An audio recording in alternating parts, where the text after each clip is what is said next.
focusing a lot about just sex education and less on morals too. So now when you start telling a child about sex, the child gets curious and wants to know more. So if you don't differentiate, okay, this is the time you're even supposed to start thinking about this properly. This is just for you to know so that if anything goes wrong, this is where you can raise an alarm.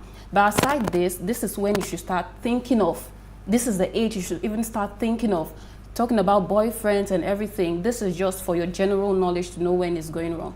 Now, when it comes to children growing up, what are they exposed to? Social media is there. Personally, I'm just wondering, why would I want to have a 9-year-old kid exposed to social media? It's a huge, because you can't really control what they get to see. Like, you can do your assignments, there should be restrictions. And so I have so many questions, so many things have gone wrong in which went unnoticed from my own point of view. Even from the side of the school, from the parenting side, it's just a whole lot. It's a whole lot. I heard that she has some kind of followership on Likey, some app I didn't on even Likey. know that social media existed. I mean, Oh, there are a lot of social media platforms young people are involved in now, doing all kinds of things. But let me hear what Elsie has to say. Elsie has gone cold all of a sudden. So your question is, what was my first reaction, right? I mean, when I saw, like yours is you didn't watch the video, right? No, I didn't even have to watch it to know what had gone. I deliberately did not follow the story for my own piece, but unfortunately, social media, still came up. You still see snippets. Yeah. So I see it, I scroll past. I wasn't going to invest myself in it for my own mental health and my own peace, right? Which is why I said I'm glad I'm not hosting today because I can't. Thank you for the so well help.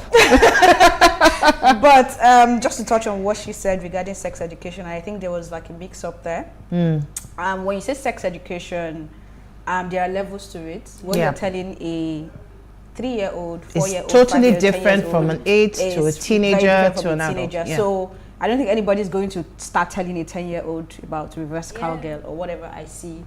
I heard talking about. So I think we need to understand that part of sex education. It's an all-encompassing conversation from understanding your body, which is where it actually comes from as a child. Absolutely. And then understanding that you shouldn't be touched there in a are certain boundaries. way, understand your boundary, how to carry yourself, how to behave in society, and even morals comes into sex education. Yes. So I just wanted to correct that part. And of course, yes, a child is not supposed to be on social media. Even when you read the terms and conditions for social media, it's supposed to be 18-year-old. So it means that there has been a gap in parenting, and like I always say sometimes, I mean, I know that a lot of parents are neglecting their role these days, but there are parents too that if you tell them now to sit down and check, if there's like a checklist to say this is how to be a good parent, which unfortunately there isn't none. Parenting is something that everybody gets into as a novice, right? If you say there's a checklist, there are people who have checked all those lists, and unfortunately they still have a child that will make them look like, oh, you are a bad parent, right? But there was something I saw which I just want to read out while the whole noise is going on, because there's something I always say on this show. Whenever there are things that now come on social media and it's really amplified, I try to make us remember that it might be sensitive or insensitive to some people, but there's nothing really new under the sun, right? And the only difference right now is that we have social media. And it means that somebody can be doing something in Abuja and I'm in Lagos and I know about it because there is social media. We are now in a global village. It's just really small by the day. In fact, why am I saying Abuja? You can be in the United States of America and do something and I know about it right here. And 20 years before now, right, that couldn't have been. You can even do what you do here and I'm there, like behind the studio, and I don't know anything about it because that was what the world was then. But right now it's changed. And I saw this submission, I think it was from Adenike Oyetunde. She's a broadcast journalist as well. She said, I remember the bad girls in my set. I sure do. They did things. They did a lot of things, from stories of non-stop partying to stories of drinking, orgies, committing abortions with hangers, but no social media to circulate the stories. We have and know families with children fighting addictions to different things. It is a war. Pastors' kids join to make the stories intriguing. We read some of the pages of City People. We read some on the pages of City People. These girls will be fine. Very fine, actually. Nothing she has done or we do is new. This, again, is a reminder that parenting is so easy until it is your turn. I pray the redemptive grace of God over every child whose parents earnestly desire and desperately working towards that. Amen. So it was important for me to take this just to buttress what I said, because I know we are at a place where anything that comes on social media now, we're also hypocritical. Quick to judge. We all want to scream, we all want to shout, we all want to judge. Don't be surprised that some people that are judging already has a child that's probably younger than this girl and doing worse and they don't even know. But all I'm saying is we all just need to sit back as a society and look for ways to do things better. Has society failed? Yes, I agree. Chrisland as a school, have they failed? Yes, I actually agree that they failed. But we also need to now begin to look at the important things that we need to pick out, which is, of course, how she can get help, how things can be done better. This was not even filmed in Nigeria. How we can prevent. From what I heard. They were still in Dubai. And let's not forget that this child is a brilliant child. From what I read to or saw, she went to represent the school over there, because she's very for you to be representing a school in such competition, then you need to understand what kind of mind she has. So yes, there is also that understanding that, oh, maybe because she's sexually active, she might not be paying attention to education. But that now rules that out again, because she is that brilliant to go over there. So I think that she needs all the help she can get. I think that conversations like this should not just be a frenzy conversation. I like that we do that on Ways a lot, because we bring people who talk about parenting, what we should do and whatnot. And I think that as time goes on, we're going to elaborate on this further with experts in the house that could help parents also be able to track their kids. I know it's hard. Which is why I like what Adenike said. Sometimes it's easy for you to speak because you are not the one in the center of the issue, right? When it is you, then you understand that really, at the end of the day, now God deceives us. On that note, let's just go and drink water and come back. We'll take a short break and we'll see you shortly.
All right, so if you just tuned in, it's our ladies' night out, and our focus today is analyzing Chrisland School underage sex saga. Please let's hear what you have to say. Remember, you can join the conversation. You can send us an SMS or WhatsApp to 0818-038-4663, or you can tweet to us at WayShowAfrica1 with the hashtag WayShow. Our phone line is now open, so please call us on 0702 500 7749. It's 0702 50 7749. All right, ladies. So I hear you loud and clear. I hear what you're saying. But as we analyze this, my thoughts go towards each of the different areas now. We've talked to a large extent in the place of the child. I want us to be able to just talk before our calls begin to come in. The area of parenting. I have 4 kids. And those 4 kids are like life to me. I know what each of my children can do. If you say this person did this, I will smile and say, yes, I know. Because I've come to an understanding of my children. I've learned them over the years, and I know what they're capable of and what they're not. I've also seen, I have one who is becoming a teenager this year, and we have seen the transition from preteen and the child era to that semi-adult, feeling like an adult. In fact, he's almost taller than me now, and he's like rubbing shoulders and everything. But behavior, when I saw the video of the mom, and she narrating her story about her child, and there was a part that gave me a little bit of concern when she said that when they called her and said that something happened, that if it was a case of kissing or something, that it was okay. Is that what she said? Yes, really? In the video, a part of it mentioned that if it was just that, it was okay, but that they didn't tell her what exactly it was until she heard on social media that what it was. And then later on, I begin to see that this young girl has an app with all sorts of videos that show sexual tendencies and gestures and all of that. And then this video also comes out, and it is explicit in every way. And from all of the comments I've seen online, the outrage and all of that, I mean, the Nigerians know how to shout the loudest. That's the truth. But in the behind the cupboard, what are you doing there? How many people are really paying attention? So as parents now, so what's from the place of parents? I don't know. Even though you're not parents, but you have guardians. To this question. No. There are people who have guardians. I was a parent before I became a parent. Exactly. I was a parent before I became a parent because I had opportunity of taking care of my younger ones, and then I had opportunity of taking care of my sister's kids before I had kids. So I have learned and I've grown, right? But there are so many parents who are ignorant. I'm not sure that the mom even knew that there was an app that her daughter was probably had great followership on. And that's not her fault too. I'm not saying it's her fault. I'm just narrating, I'm taking her somewhere. And then there are some of all of these things. And then I heard there were some comments of someone who said that from a live situation, that even when the girl saw the videos, that they said, she said, that's me, so what? I saw some comments like that. So already there's a fundamental problem. So I want us to address that angle of parenting, go back to what she Glory mentioned said earlier. So I'm going to use my life story as an example.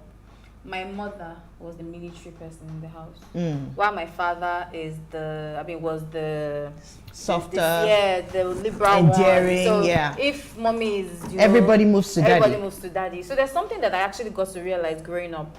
My mother was the iron hand, in the sense that, like I was just telling Elsie, she just hears that, there's one boy that was escorting Alera to wear the kind pankere where you go collect.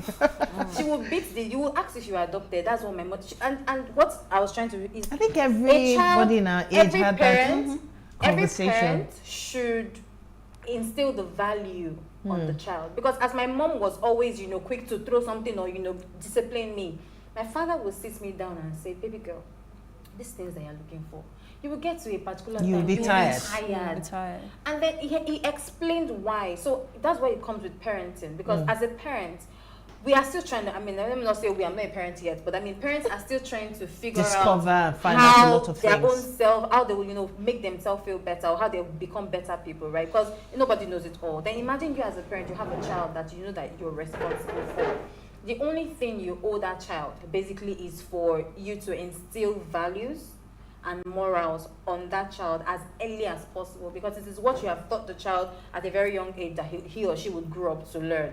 So I would say that that girl has been neglected in a lot of ways because we can't really pinpoint where this would have happened. Yeah. And we know from stories we've heard how relatives, uncles, aunties, nannies have been the ones abusing, most people. And we have a lot of people that are grown right now. Like Elsie said, there was no social media or internet then that would boost this type of conversations. For me, aside from like when we're thinking about how to help the child, we also have to focus on the parenting as well, because this is actually a call for help to all parents, and it's time for every parent to actually take a step back and start to look at what are the values I'm actually imbibing in my child, because those values is what will make or mar the child.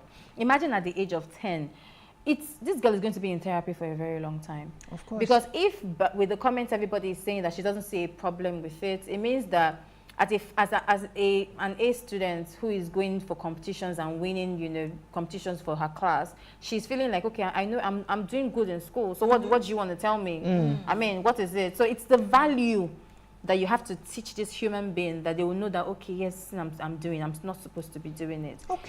Okay, Elsie, what do you think? Parenting, right? Yes. So I think that we should have more conversations, more seminars about parenting, because we have School of Parenting. How many parents really go? Well, I'm hearing that for the first time. Yeah, so that's the point. It is not a public information, right? Like I said, I'm hearing that for the first time, School of Parenting, and that's cool. Again, if you say you have School of Parenting in Nigeria, because everything in Nigeria now religion, they cover everything.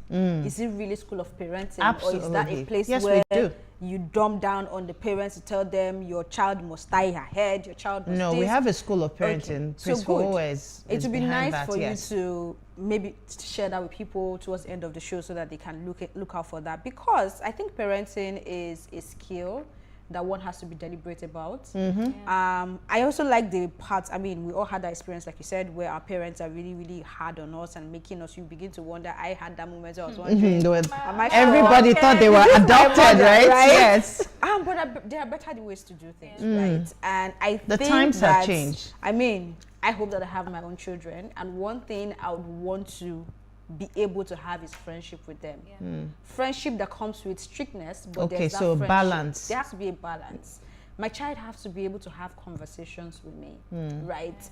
I need to be able to tell you this is right or this is wrong, and let you understand why, and also give you room to express yourself, and then we'll come to an understanding. Okay. I need to be able to know that there's a call, right? Yes, I think we have a call. My thoughts there. All right, I think we have our first call for the evening. Hello, are you there? Hello. Yes, you're live. Yeah, I'm Sam. Hello. Hello, go ahead, you're live. Yes, I'm Sam. Okay, Sam, welcome, you're live. Where is my beautiful Hua? She is on her way. Go ahead. All right, about the truth of the matter is, we've lost morale in Nigeria, all over the world. We've lost morale. In fact, I will say the social media exposed all parents now, all over the world. If they are listening, I'm sure they know, and we also know we've failed. Where we've got it wrong, I can't really pinpoint where we got it wrong. Because, take for instance, will you blame the parents that wants to teach their children to know one or two things about ICT? Will you want to fault the parent that will say, no, I'm not going to give you this phone, I'm not going to do this, I want to restrict? Do you know what and what they do outside? And apart from that, the kind of songs on our radio, are they encouraging? Are they the kind of songs that you listen and you want your children, to listen? You find some parents dancing to Knock Me Apako. How do you expect that child to grow? What do you expect from such children?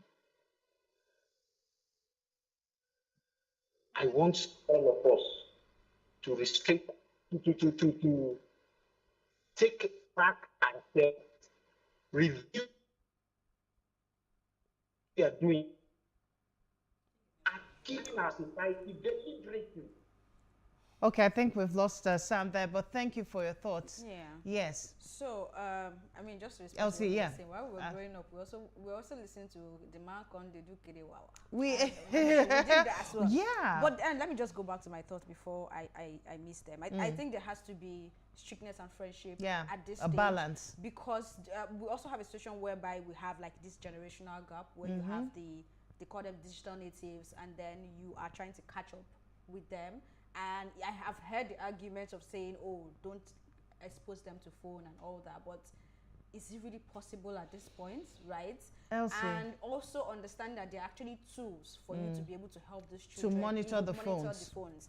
Also, while growing up, we heard this a lot where you say, yes, you are the parent, but it takes a village to raise a child. Right? It is a collective. So where's the community as well? Now, this is where, and that is the only part where I think of Chrisland, and I'm wondering what happens in that school, because and also what happens in the schools of the elites, because this is not the first case we're having, right?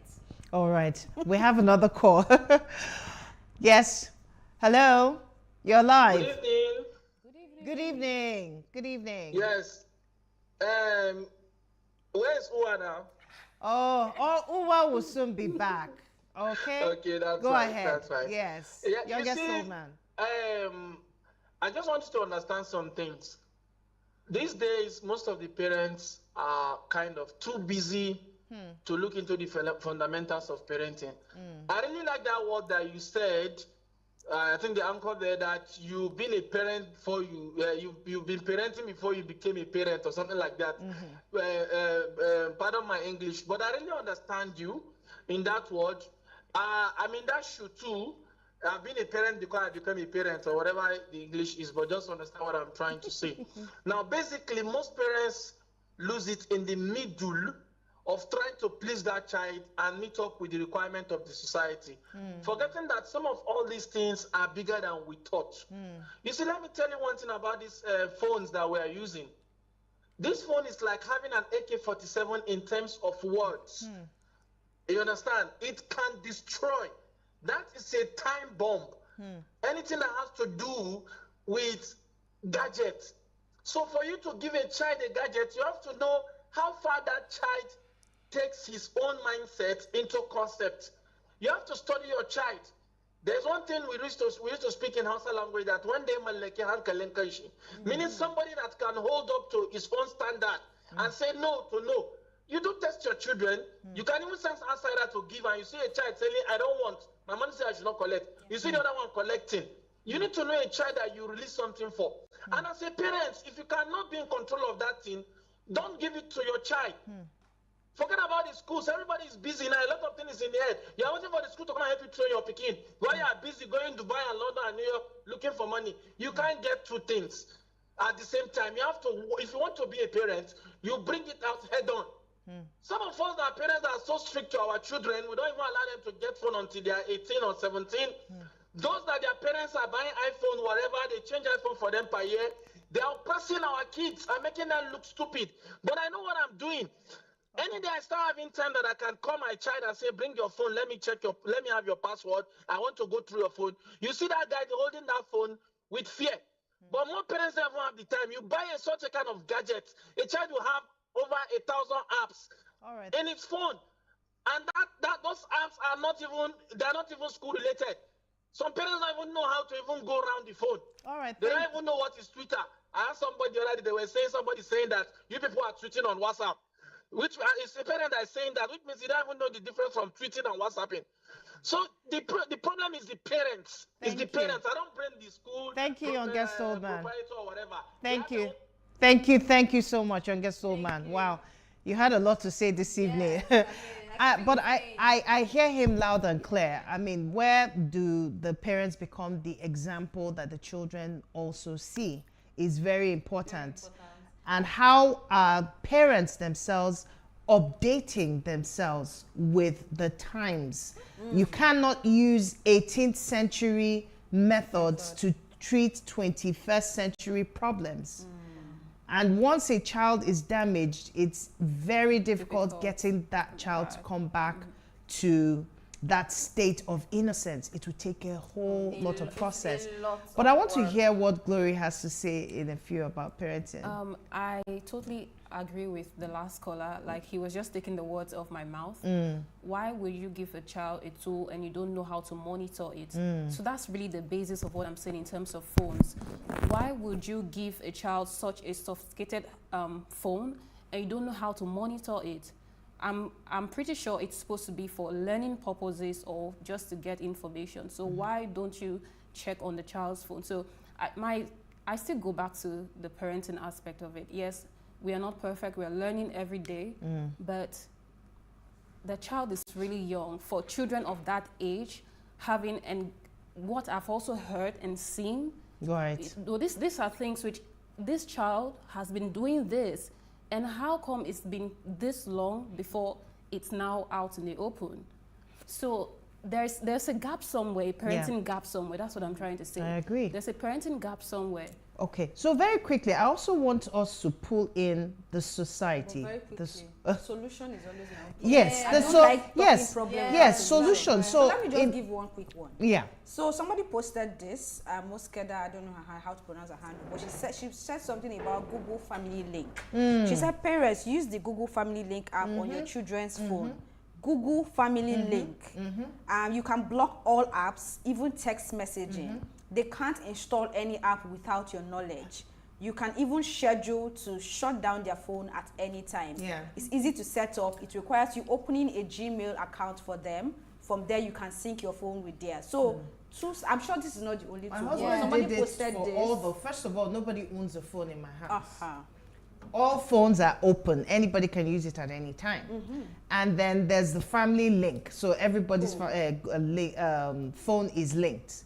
If you try to open an app, he gets the message and we begin to check, okay, what's that app all about and all of that. So there's some measures. There's also some measures you can put on WhatsApp.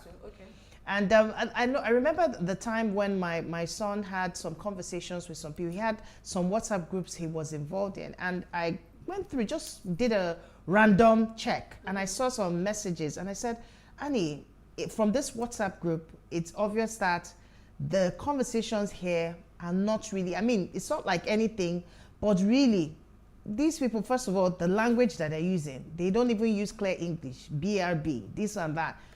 Do you want to end up not speaking English by the time you're done with this? There's some questions I asked him, was like, okay, you know what? I don't need to be on this group. And then he just deleted himself from the group. And just some checks. That conversation, like you said, is very, very important. Continuously updating, continuously also being the example. Because sometimes we have a lot of novice parents who are not paying attention to times of season or even updating themselves in terms of information and how they can continue to have conversations with the children with regards as they grow and as they're being exposed. It's already clear that in the world that they live in, exposure, my 3-year-old knows how to surf through. He knows the difference between YouTube Kids and YouTube. He knows the difference. So sometimes he's telling me, I want to go to YouTube. I said, no, this is for you, YouTube Kids. All of your what do they call them, are there. But let's quickly take some messages because our time is so far spent. Do we have messages? Alera, do you have any message? I don't have one yet. So I was going to quickly add that one thing that parents need to put at the back of their mind is that when you hear about sexual predators, like that's the older ones, if you really look deep into where it started from when they were really young.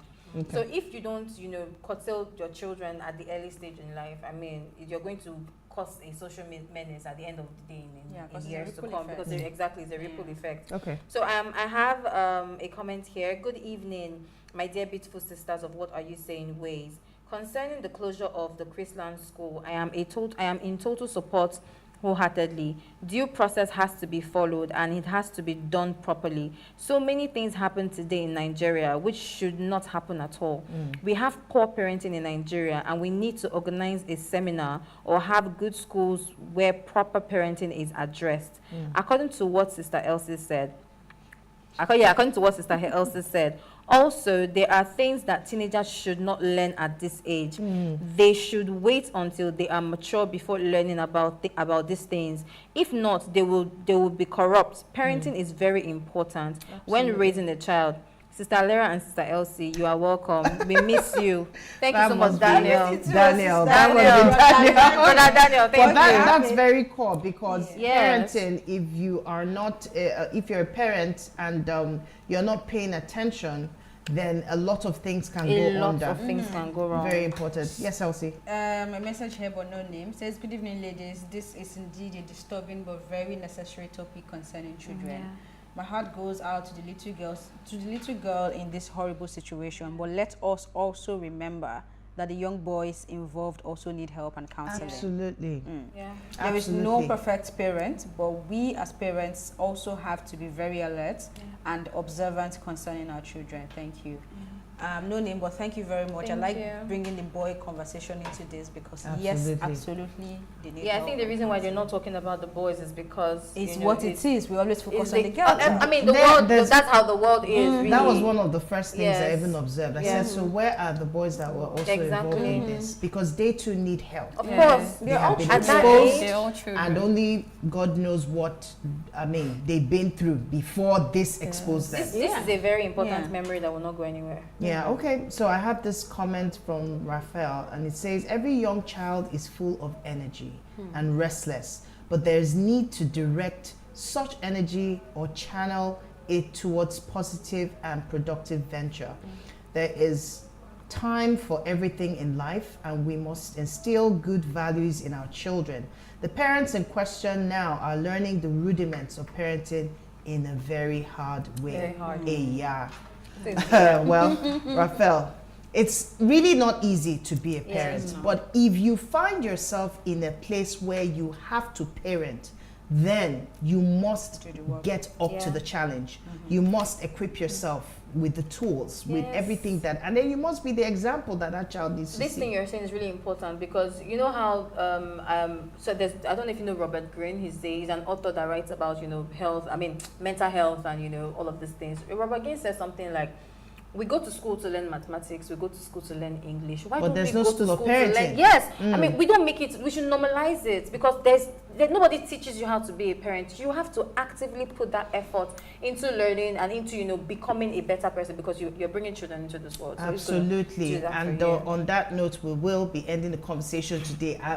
We will bring in the experts, because there is a school of parenting that people need to know about, but we'll bring them. But thank you, ladies. Thank you, Glory. Thank you, Alera. Thank you, Elsie, for making the show amazing today. All right, so before we go, do ensure you follow us on Instagram. It's at Ways Show Africa, and on Twitter, it's at Ways Show Africa 1. You can interact with us further, drop a comment, and most importantly, follow all our social media engagements. And remember to like, share, comment, and invite your friends and family to watch us and follow us. If you missed today's quote, here it is again.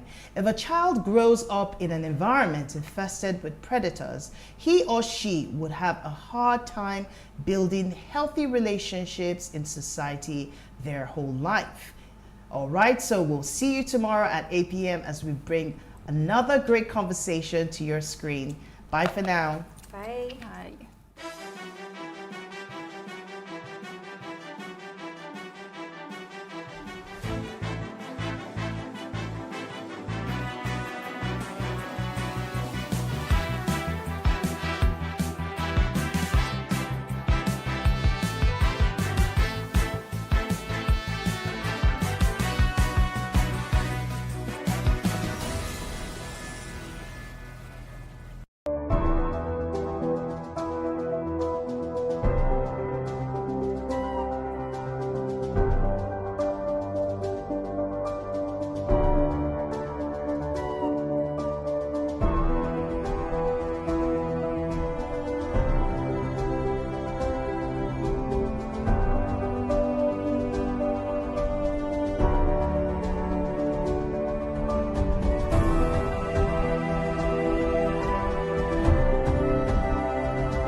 Today on The Breakfast, popular lawyer Afe Babalola proposes interim government, says Nigeria needs new constitution, as the governor of Imo State, Hope Uzodinma, says it may lead to anarchy. What is the way forward?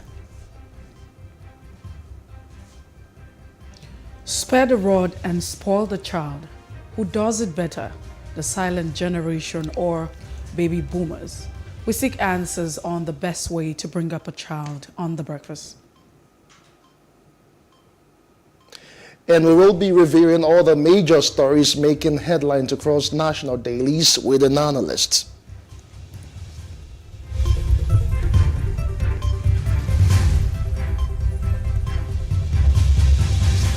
Good morning to you. This is The Breakfast on PlusTvAfrica. I am Justin Akadonye. I am Messi Boko. It's a beautiful morning and it's good to know that you're on the other side. You're part of The Breakfast. Yeah, Mercy, good morning to you. Bright and early. Today was a little freer and calmer as opposed to what happened yesterday. Yes, maybe on your part, but yeah. From my access, there are videos making the rounds about people being robbed in traffic. Oh, whoa. The VGC Major access, quite unfortunate and very sad, but we're hoping that, security personnel and, the government will swing into action, because activities for a lot of persons actually start quite early. Apart from that, yesterday was a fantastic night. I know you're not a football lover, but not necessarily that I saw the match entirely, but, the score lines was really, really sad. Liverpool and Man United, that 4-0 game, plus Ronaldo in that game. We don't need to talk about sports, but okay, no, we just don't to need say to that this... we don't need to talk about that, but yesterday was a very interesting day, a very beautiful day. Someone practically, painted the town of Owerri green. We'll talk about that in a moment. Well, let's just slide on to top trending. We'll start off with the popular Facebook influencer of Ayoza, who was nabbed by the police just yesterday around Lugbe area of Abuja. She was said to have defrauded many Nigerians to the tune of about 3 billion naira, and from what we are told, she front her storage business, to use as a cover. But a whole lot of Nigerians fell victim to, her fraud, and she was trying to escape yesterday, from what we read. But she was unlucky, as she was nabbed. A whole lot of people are still, falling victims to all sorts of investment schemes, investment plan. You see several posts on social media, on Facebook and Twitter, even on Instagram. Sometimes WhatsApp, text messages, people asking you to invest in some business, and you get some outrageous, return from it. And a whole lot of people have lost money, all this whole Ponzi schemes. And that's because, first of all, I'd say that Nigerians, we never seem to learn. That's Remember MMM? Nigerians never seem to learn. I'm not sure we learn from any experience or all of the experiences that we have been through as a people, not necessarily as an individual, but the fact that these days, the popular saying that used to say, experience is the best teacher. We have moved away from experience being the best teacher to saying that leveraging on others' experience is the best teacher. And so why do we keep falling prey? Secondly, for me, would be the fact that I feel like greed is a major part of humanity. And so I know I have a younger cousin. I have a cousin who's quite young, and she's an investment banker, financial advisor and what have you. And so recently she posted something about how do you want to make so much returns? You see, because sometimes they entice people with some of these returns. And so you see someone telling you that you would invest a certain amount, and then in 3 months you're getting 40% return on 100,000. It's too good to be real.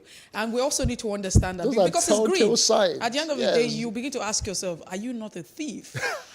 Why do you want to sow from We should where ask you ourselves those questions sometimes. Why do you want to sow from where you did not reap? That's so much. Money doesn't even work that way. So it's a lot for us to understand. But I wish that we learned from all of these experiences. But you see, every other time, it's the fact that you see that Nigerians are some Nigerians are gullible because you can't say all, and then we constantly, and including the ones that are very intelligent, well schooled. They went to some of the best schools. You will be shocked. So, but we need to do a lot when it has to do with investment and financial education. So we need to understand that how money works, and the way money works. The money doesn't work the way we look at it, really, and that's to be very honest. So you feel that someone comes to the business proposal and tell you that in a month you're going to be making, you invest like 200,000, you're going to be making like 1 million. You should ask yourself, how? So there are a lot of investigation. You need to do your due diligence. And I also think that, to protect the people as well, the government needs to also step up. I know that you have several bodies that have been, activated or established by the government to protect people. For instance, you have the SEC and all of that. But people, we need to wake up. We cannot say that we're smart people, and every other time we see how gullible people just fall prey. We constantly fall prey for. Look at the young ladies swindle people and take the money. And this is what's going on. So after this, you're still going to have another Ponzi scheme. And a lot of people will invest. It goes on and on. Like you said, the culture of poverty, greed. Agreed again. Because maybe, okay, I'm an accountant. I studied accounting, so maybe I understand the laws of finance and the returns on investment and all of that. When you get such proposals, investment proposals, and they tell you that you're supposed to be making 50, 70, even 200% from an investment, you should ask some pertinent questions. Okay, on what basis would those returns be coming from? Okay, you're asked to invest them 10,000, 100,000 into an investment, and you get 20 million. Okay, what is going to bring that profit? How fast, how lucrative is the business? Most people don't ask questions. So no, they don't. They just wow, 100 million in 3 months. Like, whoa, they just fall hook, line, and sinker. And Justin, it's also on that particular culture. There's a culture of the, quick fix. Mm-hmm. Get rich quick. Yes. That's rich scheme. Of course, we live in a time where everything is on the fast. So you have the instant noodles. You have everything on the instant, immediately, fast lane. And so everybody wants to make fast cash. And, in the street words would say, I want to blow and all of that. But it brings us back to asking, like you have rightly mentioned, the very right question. And we need to understand how money actually works. Ask several questions. If you can't ask, I'm sure that there are a lot of experts that you can consult. Mm-hmm. So before you throw your money into any investment, if some you people will even take go the decision, to borrow, then you can. It doesn't even make sense. Why do you even have to borrow to invest? Greed, like you said. So it's a lot. I have seen a lot of people who have invested millions and billions of naira into some of the schemes, and at the end of the day, they begin to cry, foul, and begin to say, "Oh, we have been defrauded." But we need to do well as a people. We need to be responsible for our action. We need to wake up. We can't constantly allow people just for the sake of we wanting to make money. And what happens? Because I was taught in elementary, basic commerce and business studies, that some people don't pay attention to the little returns. Now, people think that you have to make, at a go, the profit has to be so high. So imagine that you're making like 1 naira on every item that you're selling. People don't want to go that particular route.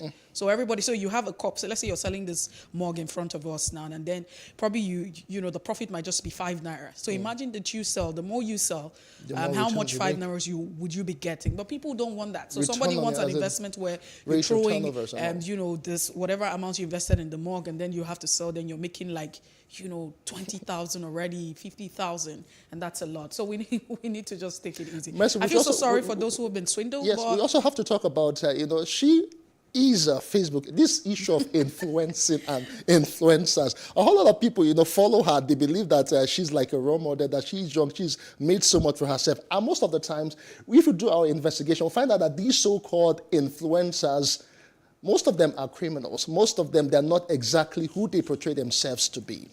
Facebook influencers, and that's Instagram influencers. And that's why you have, the need for background checks. I saw a couple of blogs putting out some kind of posts that describe that in a certain way, and I totally would understand the grievances or the grievance of some of these persons who would have actually reported to this blog. But does it change anything? Like I would say, we have had several Ponzi schemes in this country, and it doesn't feel like we have learned anything. No, even when the government would outrightly come and tell you, "Oh, don't do this." Tomorrow you see, you put 10 naira. The next day, some people will call, might be NNN this time around, or PPP or something, and you just see people people. No, but we can constantly. So for you to make an investment, I mean, even if you cannot take that decision, someone brings a business proposal to you and you can't take that decision. I'm sure that there are people around your circle, your network that you can actually reach out to and ask the right question. And even if it requires you paying someone, an expert, because you have people whose responsibility, I mean, that's their job. Pay an investment banker or, investment specialist or whatever you call them, and let them tell you, what you need to do before you throw in that chunk of money, and then we will be feeling screaming blue mother. We need to move away from this. Yes, we move. Like I said when we started the show, someone literally painted the city of Owerri green. No, you're very dramatic. I am, because she's one of my favorite actresses, and she got married yesterday. Mercy, you remember the bridal shower where lots of her friends were around to just, encourage her and, of course, to wish her well. But this time around, just yesterday, Rita Dominic tied the knot with her boo, Anosike. And it was so colorful. It was so wonderful. She looked radiant. She looked angelic. She looked divine. I could use several adjectives to qualify how she looked yesterday, Mercy. That's someone's bride or someone's wife right there. Yes, but she is our own Rita Dominic. So this is just an example of how Nigerians felt yesterday. I mean, the way Justin is feeling this morning. Yes, I'm happy for her. You need to see the smile on his face and the fact that a big smile. I'm really in with joy here. And that's to show you that yesterday, I don't think there was any slander of Rita Dominic, on the internet, constantly having all of the beautiful photos and all of that. A lot of people are very excited about these and are really happy. I mean, you could see that the traditional marriage, it was another movie. You could see the crowd. I mean, it was really, really, all of the pictures. And the groom just dancing, having a wonderful moment. Now, interesting is the fact that, Anosike is also, I mean, he's the CEO, right? Yeah, he's a journalist. He's a journalist as well. So, I mean, so it feels like, that's a win. I don't know. That's on a lighter note, though. But congratulatory messages, goodwill messages has been poured out by people from different parts of it. Like I enjoyed. There are lots of beautiful pictures. I'm still dancing. I'm still reliving the moment from yesterday. For me, one of the things that stands out with me, Rita Dominic, is that, in all of this, if you follow her career path and everything, not so much of a scandal around her. She has comported herself very well, and she has been fantastic. It's good to see her, settle finally, down tying the knot after all this. A lot of people have said different things about her. Most people like, will she ever get married? And the time is no longer on her side. But then she had always been a very calm, collected person. No scandals. She is not like everywhere like some actresses or actors are, and she keeps to herself most of the time. And she is someone who, just takes her time and talks when she should talk. She's not like everyone who, has a comment or a post to make on each issue that is really trending. And she has stayed off scandal. And finally, she tied the knot, and I just wish her the best of marital bliss, Rita Dominic. Okay, so that's it. And that's how Nigerians are feeling right now, including myself. Congratulations to Rita Dominic and Anosike. We wish them the very, very best. And we wish them, blissful marital life from us here. Yes, from all of us here at PlusTvAfrica. Let's leave Rita and her boo for one moment. Another interesting thing is actually trending again. Mercy, imagine, a lot of people have complained about getting all sorts of wrong debt. Mercy, it's almost 2 weeks ago. I was debited, no cash was dispensed, my money have not been returned. I should go and start dancing in front of the bank with a live band. You see, I think that at some point, everyone has been part of this system. Yesterday, you can all relate it took this. me, last week, I would also share mine. I bank with a certain bank for the fact of, publicity. There's no need to put that. So you actually go to a spot and then you're making a transaction. Maybe you're using the ATM. You're trying to use your ATM at the machine, at the spot where you're supposed to get funds. Or you probably go to a store and you're supposed to make payments via the POS. And sometimes you find out that most times, in my case, I was debited and I wasn't credited. And so it doesn't even make sense because your money is in limbo. Your money is not in your account, you have been debited, and the other party is saying, we haven't gotten any credit done alert. another payment. So it calls for a lot of concern. Then you have to go to your bank. Of course, the bank had not been in session up until yesterday. And then the bank would tell you it takes 8 working days to, reverse the money. I'm wondering if it means you going, and you understand the times that we're in. A lot of people are going through so much. And you don't really understand why you see someone getting very agitated because of 1,000 naira. That might be just say, why are you the getting only money angry? that It's just he has. 2,000 naira. And that might just be, so you have no idea. I think that the banks need to do better. This is where you begin to ask yourself, what happens to the consumer protection, is it the commission? They have the that's been called? FCCPC, yeah. So you have several bodies. Are we even living up to expectations? What is even really going on? For me, for instance, just like every other person, I mean, why do you tell me that it takes 8 working days to return my money? To revert a transaction. Why? Does it mean that you have to go to space, to do something to the moon before the money comes back? I don't understand the technicality around it. I think that the banks need to do better, need to understand, the situation that a lot of persons are faced with. Because there are several conspiracy theories, there are several people who have proven that it's just the means, and it's a sort of an undertone of fraud where these banks just act in this way so that people can just give up, they get frustrated, and then they let the money go. I'm not sure that that's something. Because of all the stress. Not in all cases, yes. But, I mean, we need to do better. This is where all relevant bodies, everyone, we need to begin to check the excesses of these banks. It's okay for someone like me. I don't even keep tabs with all of those charges. Some people don't. And you know how much they make from the little monies. Someone say just 100 naira, it's just 200 naira. But it goes you beyond. know the bulk of millions they get out of the whole thing. It's not even just about the POS transactions or maybe a web payment or ATM transaction. Sometimes you just see also all sort of debits in your account. You'll be wondering, okay, I didn't make this transaction. How come I'm getting this debit? They'll give you one convoluted charge that it might be something, they'll say it's ATM maintenance fee. And sometimes you don't even have ATM on that particular account and you're getting debits on that particular. You've not done any transaction with your ATM card, maybe for a month or two, and you're still getting maintenance, So most of these things have to be brought to the fore. The Bankers Committee, the FCCPC, those in charge, because Mercy had said it doesn't really make sense giving someone 8 to 15 working days to reverse a transaction. That money might be 1,000 naira, might be 2,000 naira. That might just be the only money that person has to go by for that particular period. And then when you take it away from him and he can't get it after 2 weeks, some people might not even know just where to turn to even get the next meal. So the bankers, or the banks, this institution, financial institution, I'm thinking that we need to do better. We need to step up the game and protect, our consumers who, of course, not necessarily Nigerians, because you have others who are leaving. But we are living in such a difficult time, and there's a lot that's going on. So in the 21st century, you ask yourself, why do we even have to go through all of this stress? I don't know if you understand. So at some point, you ask yourself, are we even ready for this sort of banking? We're saying that we're going into online banking. There's some things that you should be able to solve without having to go to the bank. For instance, there is no reason that you should actually walk to a bank and begin to ask that your funds should be reversed. Right.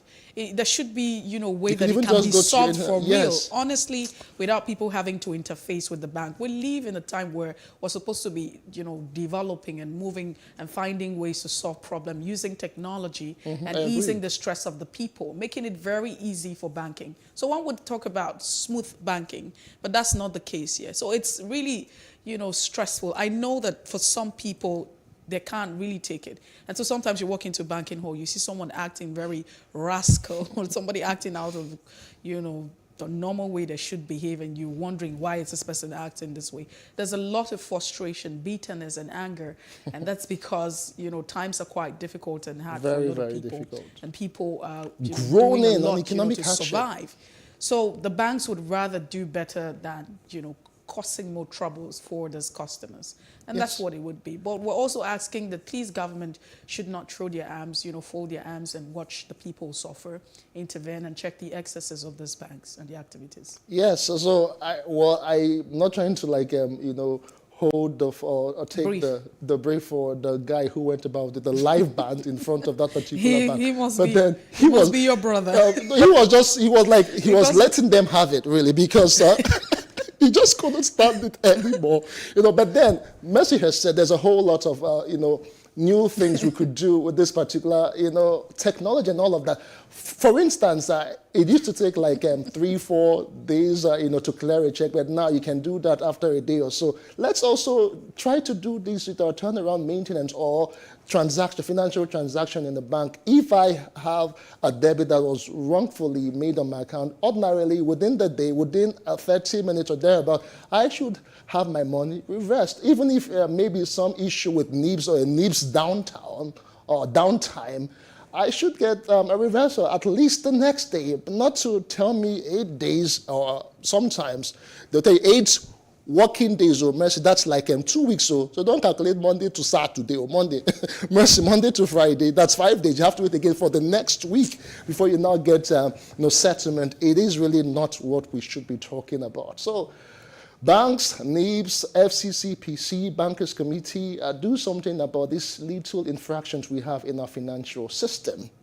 That's all we can take on Top Trending. We'll take a quick break, and when we come back, we'll go straight to Off the Press. In a moment, it's The Breakfast on Plus TV Africa.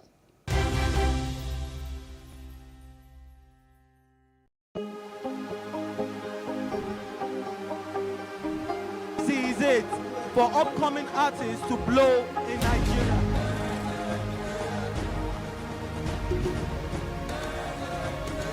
Welcome to Plus Trending. I am Bookie November, your host, saying thank you for joining us on today's episode. Welcome back. It's tea time on Plus TV Africa. Practice makes perfect. I'm not perfect yet, but I'm a lot better than I used to be. He's a king. He's entitled to marry 100 if he wants to.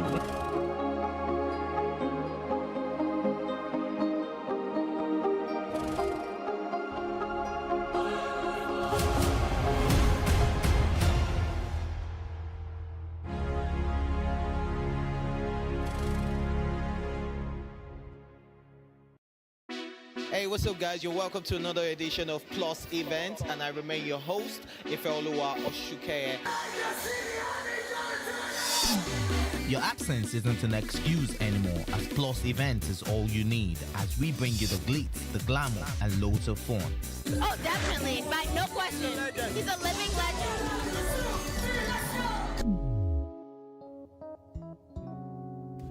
Oh, God forbid, Holy Ghost fire, I know. I just want to be blown away. I want to be wild. This is 11 years of doing it.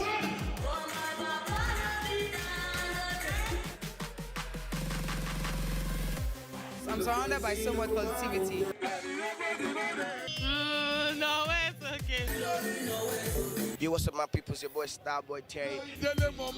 You're watching Plus Event on Plus TV. Stay glued to Plus TV Africa every Saturday and Sunday, 4:30 p.m. West African time.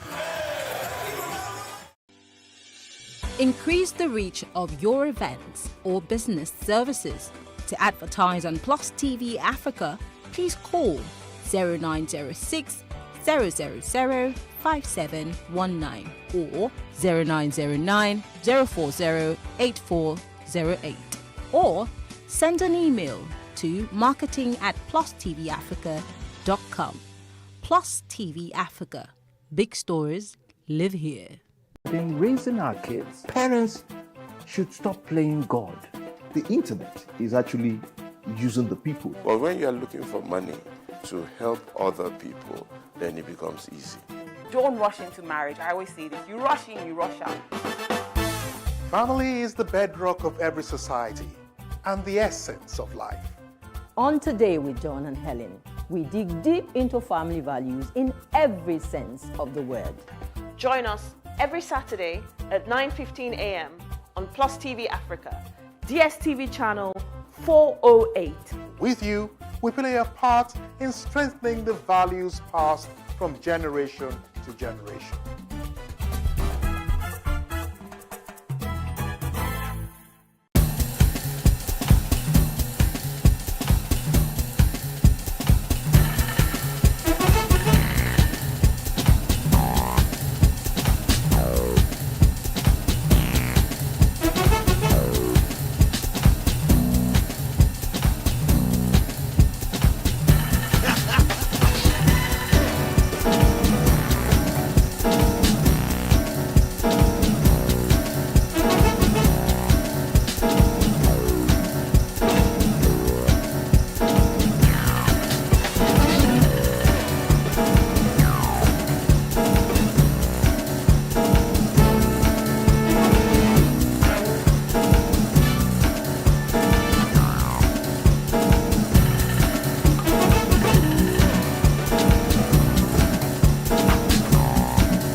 welcome.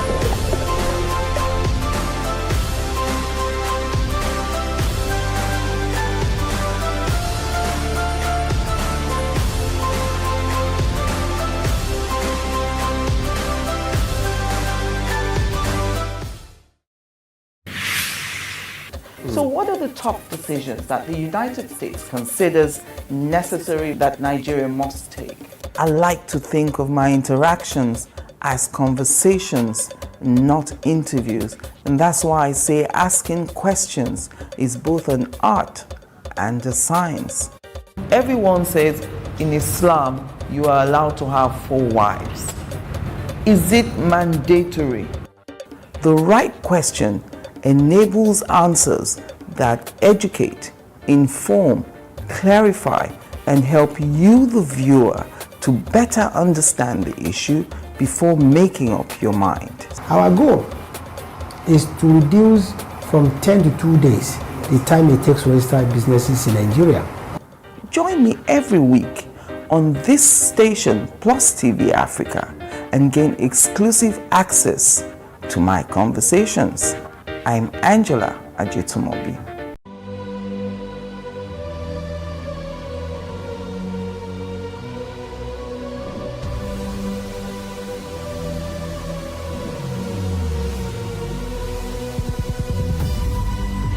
What we do not understand, we will stigmatize. What you can see is the remaining of the tanker that exploded. The suspect equally confessed.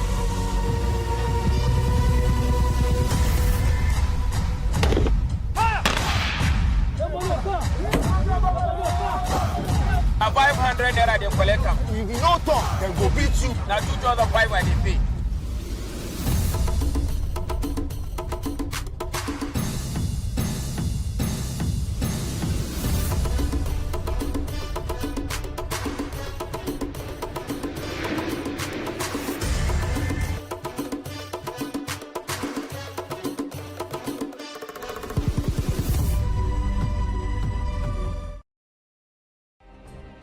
Nigeria's Niger Delta region, from where the black gold fuels Africa's largest economy, where the lines between wealth and poverty has never been thinner. Conflicts, poverty, insecurity, and environmental challenges daily confront the region. How can the Niger Delta story be changed for the better? Join Mamude Akuga at 9 p.m. every Friday evening on PlusTvAfrica as he probes deep in search of solutions. Inside the Niger Delta with Mamude Akuga, the authentic voice of Nigeria's oil-rich region.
Hello and welcome to Space and Style, a property show designed to connect various stakeholders across the property value chain. We can also provide realistic solutions and deepen your knowledge about the interesting world of real estate. We shall showcase architectural design, interior design trends, lifestyle and real-time property news updates, and the right way to navigate through property development and investment. Join me every week on this channel as I take you through an exciting journey in the world of real estate. Space and Style, 6:30 p.m. on Saturdays and 5:30 p.m. on Wednesdays.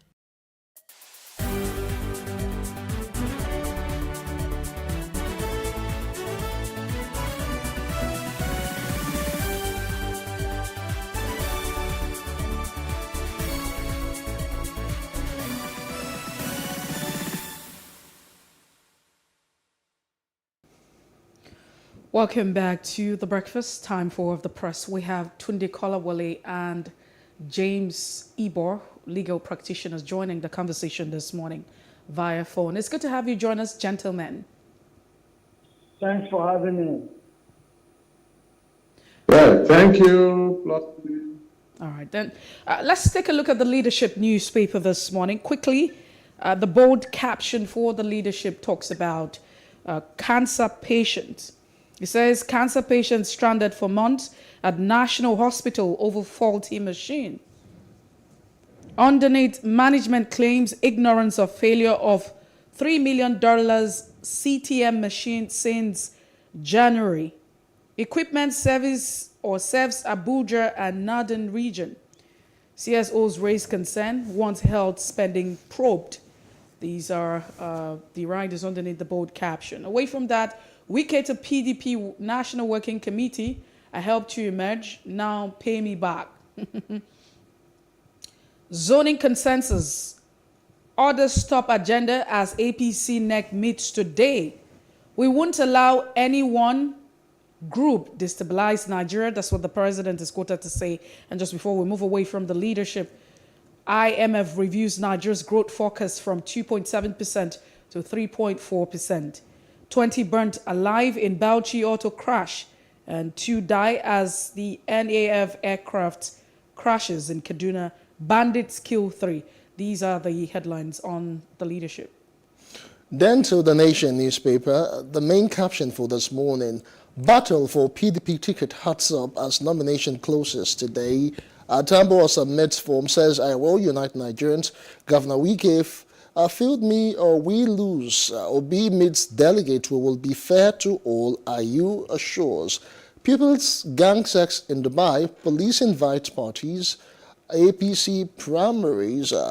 Ngige Namani joint presidential race. Oshun appointees to go 7.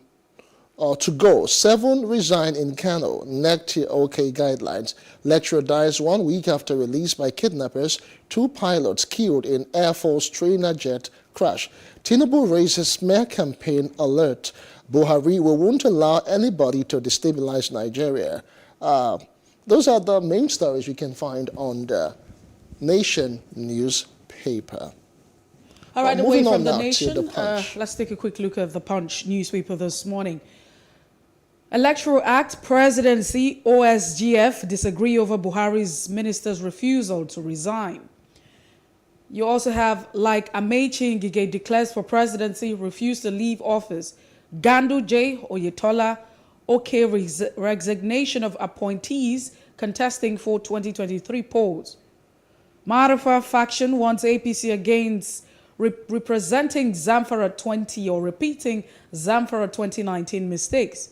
Drop your presidential bid, a Feniferi leader telling the former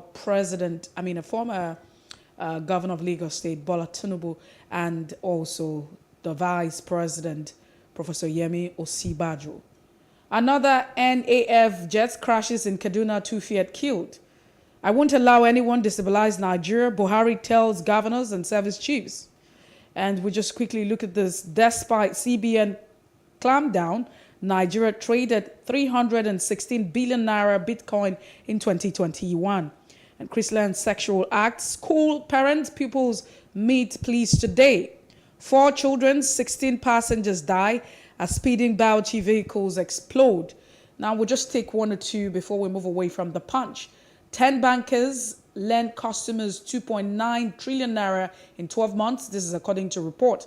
An oil price, IMF upgrades Nigeria's economic growth forecast to 3.4%.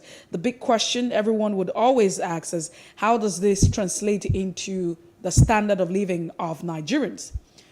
San Uzodinma Afenifere faults the Affair Babalola on interim government. That would constitute crux of our conversation this morning as we proceed.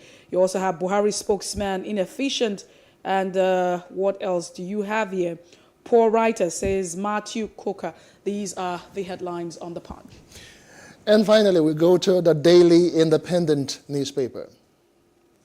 The main story, nobody will be given room to destabilize Nigeria. That's according to the President, Muhammadu Buhari. IGP moves to secure coast, deploys operational assets. Pilots fear death as another NAF plane crashes in Kaduna. Oshibajo's team alert on a hateful campaign plan against VP. PDP may lose 2023 presidency if I don't pick its ticket. Wike wants NWC. Gunmen abduct 5 wedding guests in Anambra. Opposition behind attacks in Imo, Kaduna, Ebonyi. Uzodinma insists 2023 election, why Sanwo-Olu got not to go for second term. Throwing presidential ticket open will be mistake for PDP. That's according to a chieftain there, but they judge. IMF raises Nigeria's growth forecast to 3.4% in 2022. Ngige formally joins presidential race. Those are all of the stories you can find on the Daily Independent newspaper this morning. All right, let's have the gentlemen join the conversation. Tunde Kolawole, legal practitioner, and James Seaborg, a legal practitioner. Once again, thank you, gentlemen, for being part of the show. Thanks for having us. Okay, so let's start off with some of the headlines that we have. I mean, let's take a look at the leadership newspaper this morning. I'd like to start with the Punch, I beg your pardon. I start with James Seaborg. Electoral Act Presidency, OSGF disagree over Buhari's minister's refusal to resign.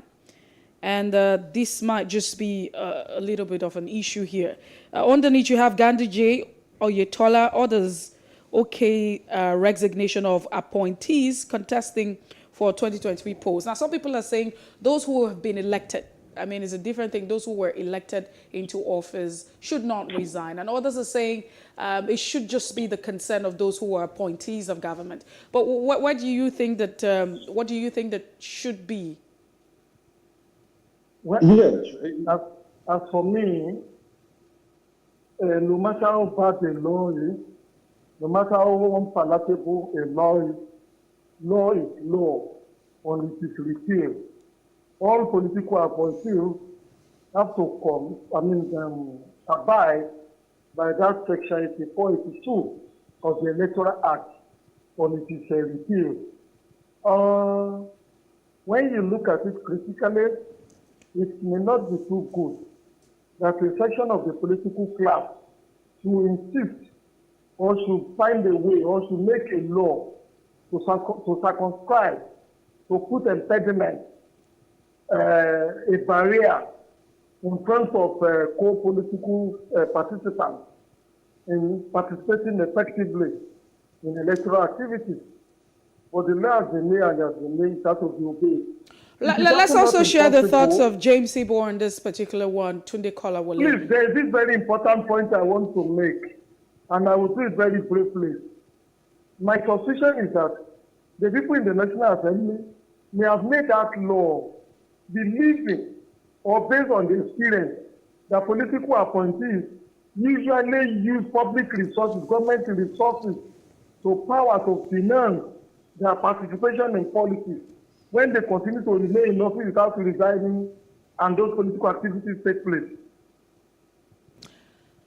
Yes, I beg to disagree.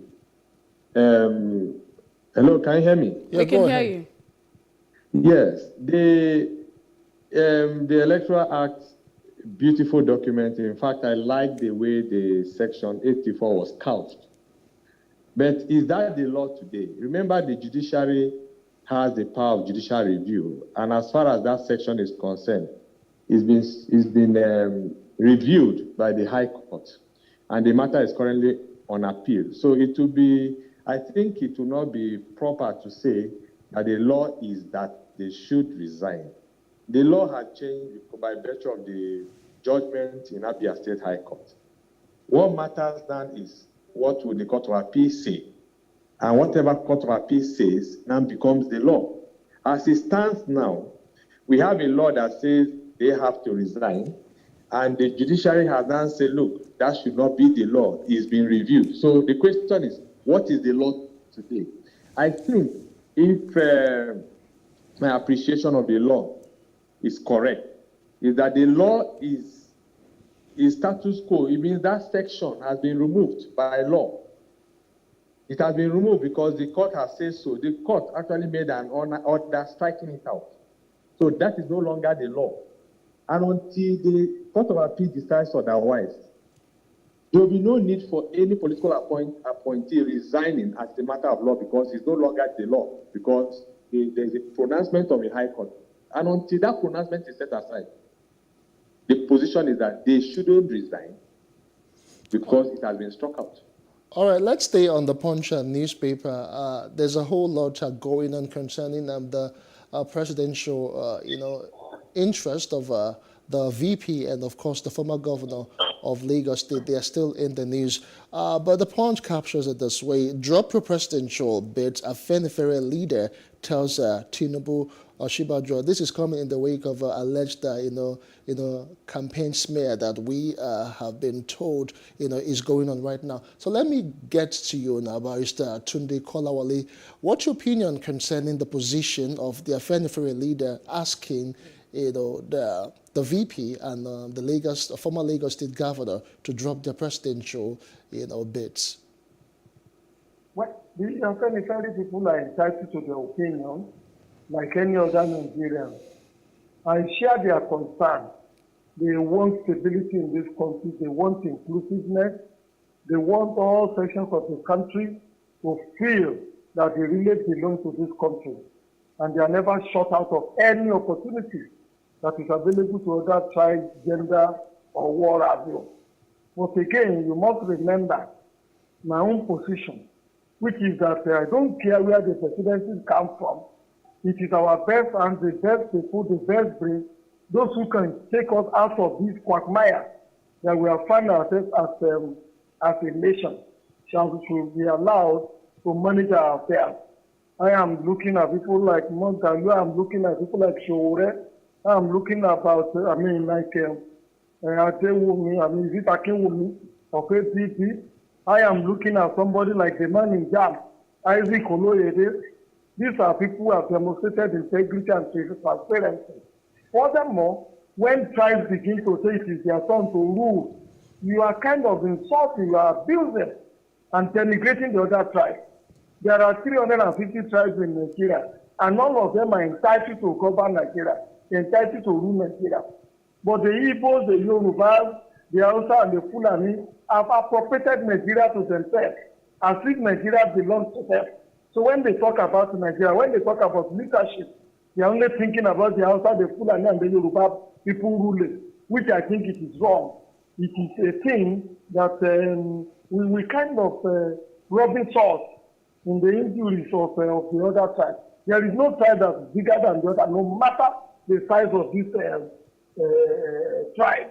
So I am for the best hand, for the best brain, and for the best program, no matter who the person is coming from, whether it's coming from the east, whether it's a full animal who has the best program and the best agenda to rule Nigeria. I don't care where he comes from. And there are very people. When you look at it, they are ineffectual. What control they have over the voter? They only make noise on the pages of newspaper. All right, let's move away from that now. James Seaboard, this might be very interesting. Some people say it's an irony. The president saying he would not allow anyone on any group to destabilize the country. As a matter of fact, the perception here is that some people have allowed themselves to be used to destroy their country. What do you make of this statement in the wake of security challenges that we're faced with as a country? Well, it is that statement from the president himself is very hypocritical and unfortunate and very disappointing. In fact, I think the president has taken Nigerians for granted.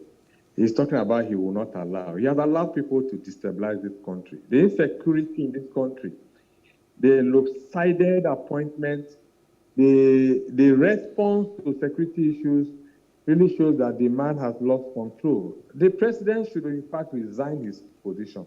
He has failed. The only reason why we have government is to protect lives and property. And he wakes up every day to tell you he will not allow. Then, of course, he has actually fueled insecurity and destabilization of this country himself by his actions. You know, people are dying in Kaduna and he's jetting out of the country.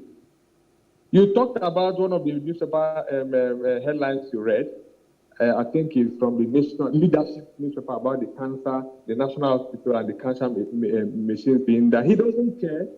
He doesn't really care because the political elite will always jet out for medical tourism. They don't really care. I think Nigeria is like a farm. They just come farm and take it out. This country is actually disintegrating. And he wakes up every morning to threaten people. I think that statement is targeted, it's political and targeted to witch hunt a particular group. You know the people who are already destabilizing, you know the issues, you know those actually causing insecurity in this country. Why not go after these criminals? You understand? People actually stealing money. He just gave pardon to some criminals, convicted criminals. And he's telling us, what's the president actually saying? I hate to hear this. Each time he responds to concerns about insecurity. He actually demonstrates his incompetence, his frustration, because he has the resources, he has the support. He came and we thought as a former general, he would solve the problem of insecurity and corruption, but he has turned out to be the worst president Nigeria ever had. Okay, but James Ibo, let's also... Can you hear us? I can hear, I'm here. Okay, so let's quickly just, have a connect with the thoughts that you raised on the Leadership newspaper. It talks about cancer patients stranded for months at the National Hospital over faulty machines. And you are saying that the president has actually failed. He doesn't really care. And so argument over time has been that you have the civil society organization raising concern and wanting a probe about the spending of the health budget. Yes, we know that the budget has not really met, the required spending that has been allocated, especially the UN and what have you. But would you really blame the president? Should we be blaming the president, or we should blame how far we have not been able to spend what's even made available? We have a minister for health. We have an auditor general who audits the account of federal establishments, who track expenditure of government departments and agencies. Has the government implemented the recommendations of this audit report? The answer is no. Our president is nonchalant, is careless about what actually happens here. You are talking about, yes, you spent money to revive the health sector, and that you have not seen the money. So what happened? Is it James Ibo, civil society organization, that should prosecute those who have diverted of misappropriated health budget? Is it not the government he's heading? He's actually shown gross incompetency. He should not. Remember, there was issues about the budget of the Aso Rock clinic. And he has not said anything about even when the wife raised an alarm. But because they have taxpayers' money to always travel abroad for medical tourism, they don't really care about average Nigerian civil servants who cannot even treat themselves in hospitals in Nigeria. You heard a scandal about a year ago of medical doctors, queuing up in long queues to travel to Saudi Arabia. Saudi Arabia, the best brains are leaving this country. And you think Nigeria will be developed? All right. It's not possible when the generals themselves are leaving and you want to leave the soldiers to that direction. Our doctors are leaving. The best of our doctors are leaving the country because of the poor state of our health infrastructure, where we can't even maintain, in the national hospital, we can't maintain cancer machines. This is woeful. This is very disgraceful. All right, let's move on. Let's bring Tunde Kolawole back into the conversation. Let's take one or two stories from the Daily Independent as we round off. There are lots of stories. PDP is in the news. PDP may lose 2023 presidency if I don't pick its ticket. Wike is winning the NWC. And throwing presidential ticket open will be a mistake for PDP, but they judge. Kolawole, let's just talk about both of them, side by side as we round off this conversation. Well, the feelers that the PDP is sending out to the Nigerian people and to the rank and file of their members is that the party is also in disarray. It's not as cohesive as, it's not cohesive just like the APC. And when you have the two front-line political parties with this kind of disorganization, with this level of disarray, with this level of non-preparedness for the 2023 election, the Nigerian people should have a cause to worry. The truth of the matter is that if it is the consensus of the end of the history of the PDP and also the decision of the rank and file membership to go by consensus or to go by delegates voting or whatever, every party member, no matter how highly placed, should queue into the majority decision. But lo and behold, this is not what we don't see in this political dispensation that we are in today. Everybody thinks he's a lord unto himself because he's governor, because he's minister, because he's vice president, because he's president. And you don't run a political party like this. And for Wike, he has been too garrulous and too cantankerous in all his disposition, utterances, and activities. And when you look at what is on ground in his state, with the quantum of money that goes to that state on a monthly basis, as monthly allocation from the Federation account, you couldn't say that Wike has performed exceptionally well. What he's been doing is just bullying and brow brushing citizens, voters, members of his own political parties, as if he's the lord of the manor. My take is the end of the history of the PDP to put his foot down and whip Wike into line if he doesn't want to abide by majority decision. All right, thank you so much, Barrister Kolawole. Those are some of the stories on the Daily Independent. But let's see if we can take one more from James Ibo right now. The governor of Imo State is quoted as saying that the opposition is behind all the attacks in Imo, Kaduna, Ebonyi State. Do you agree with his postulation? Well, it is sad. It's coming from a governor who is the head of the executive arm of government in Imo State. And the same member belongs to the same political party with the president, who is the commander-in-chief, and he has the security agents at his beck and call. Like I said, again, he has made a political statement geared towards trying to suppress opposition. Usually, everything negative that happens is blamed on opposition, when, of course, they have all the resources to expose the evil, the criminal activities, the so-called criminal activities of the opposition party. That statement is political and misdirected and very unfortunate. They are the government in power, and they have all the intelligence, all the resources, taxpayers' money, to bring to justice all those causing insecurity. It just shows you how deep political leadership has degenerated in Nigeria, where the poor people, the victims themselves and survivors of criminal attacks are blamed for their woes. I want to use the opportunity to comment on the Chrisland. You mentioned it in one of the papers, the Chrisland sexual tape saga, and use this opportunity to correct the impression that when people say it's rape, it's actually not rape. Those are sexual offenders, and we have a juvenile justice system that should be implemented. Lagos State has the child rights law. They also have education guidelines for child offender. They have a well-trained police force that should handle juvenile cases in Lagos State. Lagos State has been very proactive. I want to use the opportunity that they should use the unit in the Nigerian police force that has been trained over the years on how to handle children cases, to get into these cases. They have family courts also, so they should, begin to make good use of these resources. And I'm sure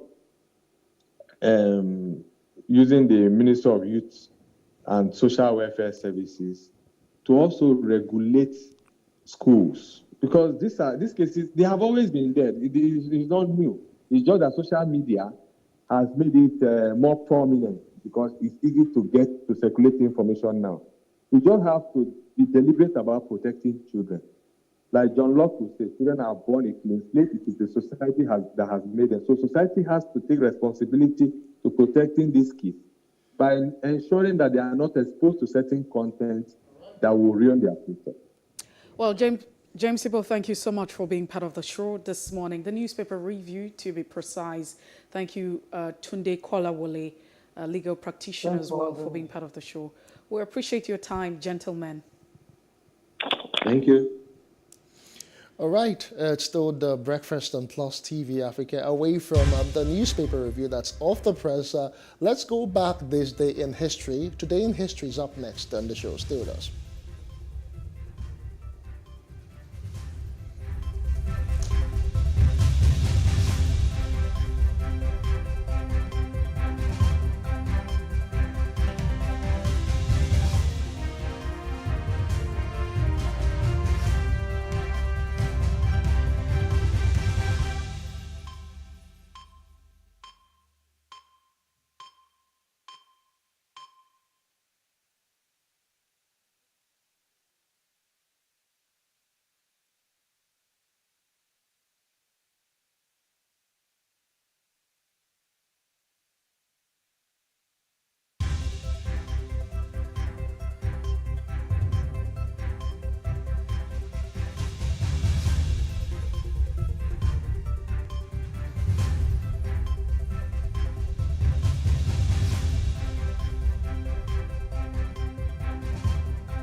Life can be fun and rewarding, but it also comes with some risk.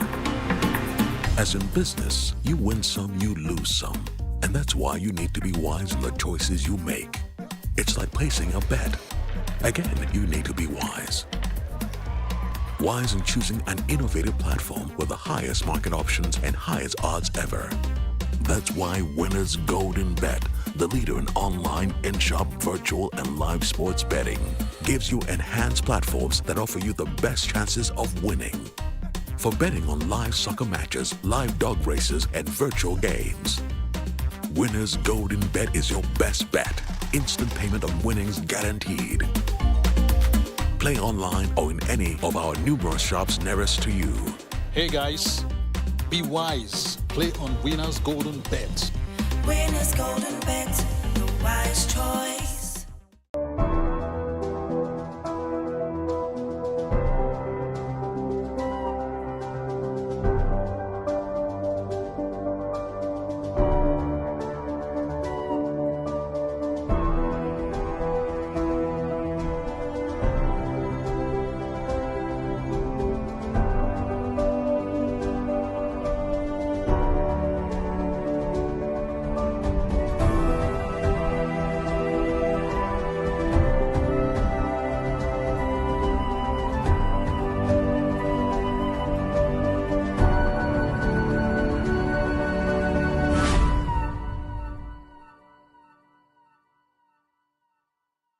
In raising our kids, parents should stop playing God.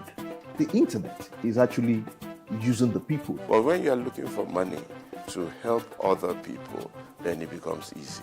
Don't rush into marriage. I always say this. You rush in, you rush out. Family is the bedrock of every society and the essence of life. On Today with John and Helen, we dig deep into family values in every sense of the word. Join us every Saturday at 9:15 a.m. on PlusTvAfrica, DSTV channel 408.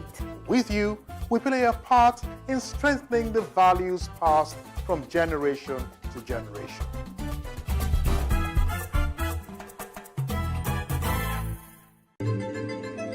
Nigeria, by extension, Africa, is faced with a lot of challenges.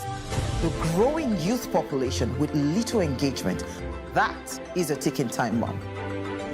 We are a blessed people with diverse culture and highly cerebral minds who have a lot to say. And yes, we are talking. It is important we drive the right conversation that informs, inspires, influences thought and action. If we say there's beauty in our diversity, then let us embrace our diverse culture. We must continue to courageously be the voice of transformation as we are the hope for the future. Yesterday's conversations shape today. What are you saying to shape your tomorrow? We know you have a lot to say, and we are here to hear you.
It is engagement we need to have. Those who suffer miscarriages are never taken into account. Members of the National Assembly are also influence peddlers.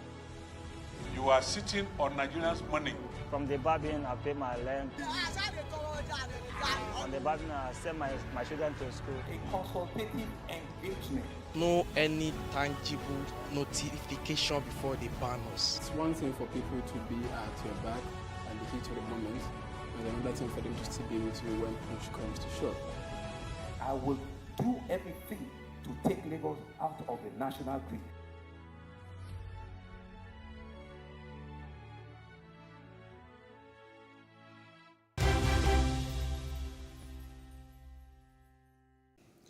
All right, welcome back. It's still The Breakfast on Plus TV Africa. And this time around, we'll be looking at the state of the nation, the 2023 election, and of course, calls for interim government. Founder and Chancellor, Afe Babalola University, Ado-Ekiti, Abuad, Are Afe Babalola has called for the postponement of the 2023 general elections and the introduction of a 6-month interim government after President Muhammadu Buhari's tenure. Now, the legal luminary said preoccupation of the interim government would be to produce a new constitution that would tackle insecurity, economic, political and other excruciating ills bedeviling the nation. Now, Babalola, who spoke at the press conference in Ado-Ekiti, warned that if the 2023 elections are conducted, it will recycle the same crop of leaders who will plunge the nation further into bankruptcy, economic depression, and insecurity. Now, meanwhile, the governor of Imo State, Hope Uzodinma, has faulted the call for the interim government to be put in place at the end of Buhari's tenure, saying it will create anarchy. We have public affairs analyst Olufemi Lawson and a legal practitioner, James Ibo, joining us on this conversation. Good morning to you. We'll begin with Femi Lawson. Good morning to you, Femi. Thanks for joining us on The Breakfast on this particular discuss. Good morning. Yes, Afe Babalola has been in the news for the past 24 hours, for about 2 days now. He has said that the country should not go for elections next year, that if we went for the elections, the same crop of leaders would be what we will be getting. Instead, he has called for an interim government for 6 months. Remember, we had an interim government sometime in 1993 in the wake of the, elections that happened between MK Abiola and, of course, Mtofa, when Nigeria was actually in a state that most people didn't really like. So bringing it back now to 2022, do you think we have actually gone to that level where we need an interim government? Well, as patriotic as the concerns of Chief Afe Babalola are, the truth is that the situation in 1993, where we were under a military junta and now, are quite different. And for the country to experiment anything in the name of interim national government now may be a recipe for anarchy, because no matter how unpalatable the experiences of today are, we are still operating a constitutional democracy. And there is no way a democratically elected leadership would create an interim government under this constitution. What I would have expected from Chief Afe Babalola and every other persons who are genuinely concerned about the current situation of the country is to, speak about how we can, within the period that we have and now and the next election, work towards, getting, a better constitution which is possible. And I think a lot of them have not actually taken their time to go through the recommendations of the 2014 National Conference held in this country. I've taken my time over and over to read the outcome of that conference. And I want to say that it is one of the best documents that have been produced in this country. And a lot of issues that have been, that are of concern in the current constitution were well addressed in the resolutions of the National Conference. So, but because of the failure of the leadership, the failure of government to implement these recommendations, we keep working around this failed constitution. And this is what is necessitating the kind of concerns that Chief Afe Babalola is having. But I would want to say that rather than suggesting an interim national government, which is going to be legal and constitutional, why don't we look at using available resources, available recommendations, and of course, other patriotic suggestions from patriotic Nigerians to get our constitution worked on. We can't have a perfect constitution, really, but we can start from somewhere towards the election, and by the time the next administration come on board, we can begin to improve on the lot of our constitution. But calling for an interim national government may not be it, and it is not even it, because it will lead us into anarchy. All right, Femi Lawson. So, a lot of, talks have surrounded this issue of the 2023 election. So there's a legal luminary. It's not the first person who has talked about cancellation. You remember when the General Overseer of the Redeemed Christian Church of God came out to say that God has not revealed to him about the 2023 election. We even had you on our news now comment on that. But as it is right now, don't you think there's a bit of a reasoning to the effect that, or to what he said about having the same crop of leaders, some people have said, being recycled to govern the Nigerian space? Well, the truth is that the political reality of this country is that if you bring 2-3 major political parties to the fore today, there is likelihood that whoever will emerge as candidates for governors, for president, for even senator, House of Representative member, are people who have traveled the cycle of our political parties. So ideologically, there is no difference. And even if we have an interim national government, the operatives are not going to be brought from heaven. There are still going to be people within this same society that has become so faulty. Why do we continue to produce the kind of leaders that Chief Babalola is afraid of?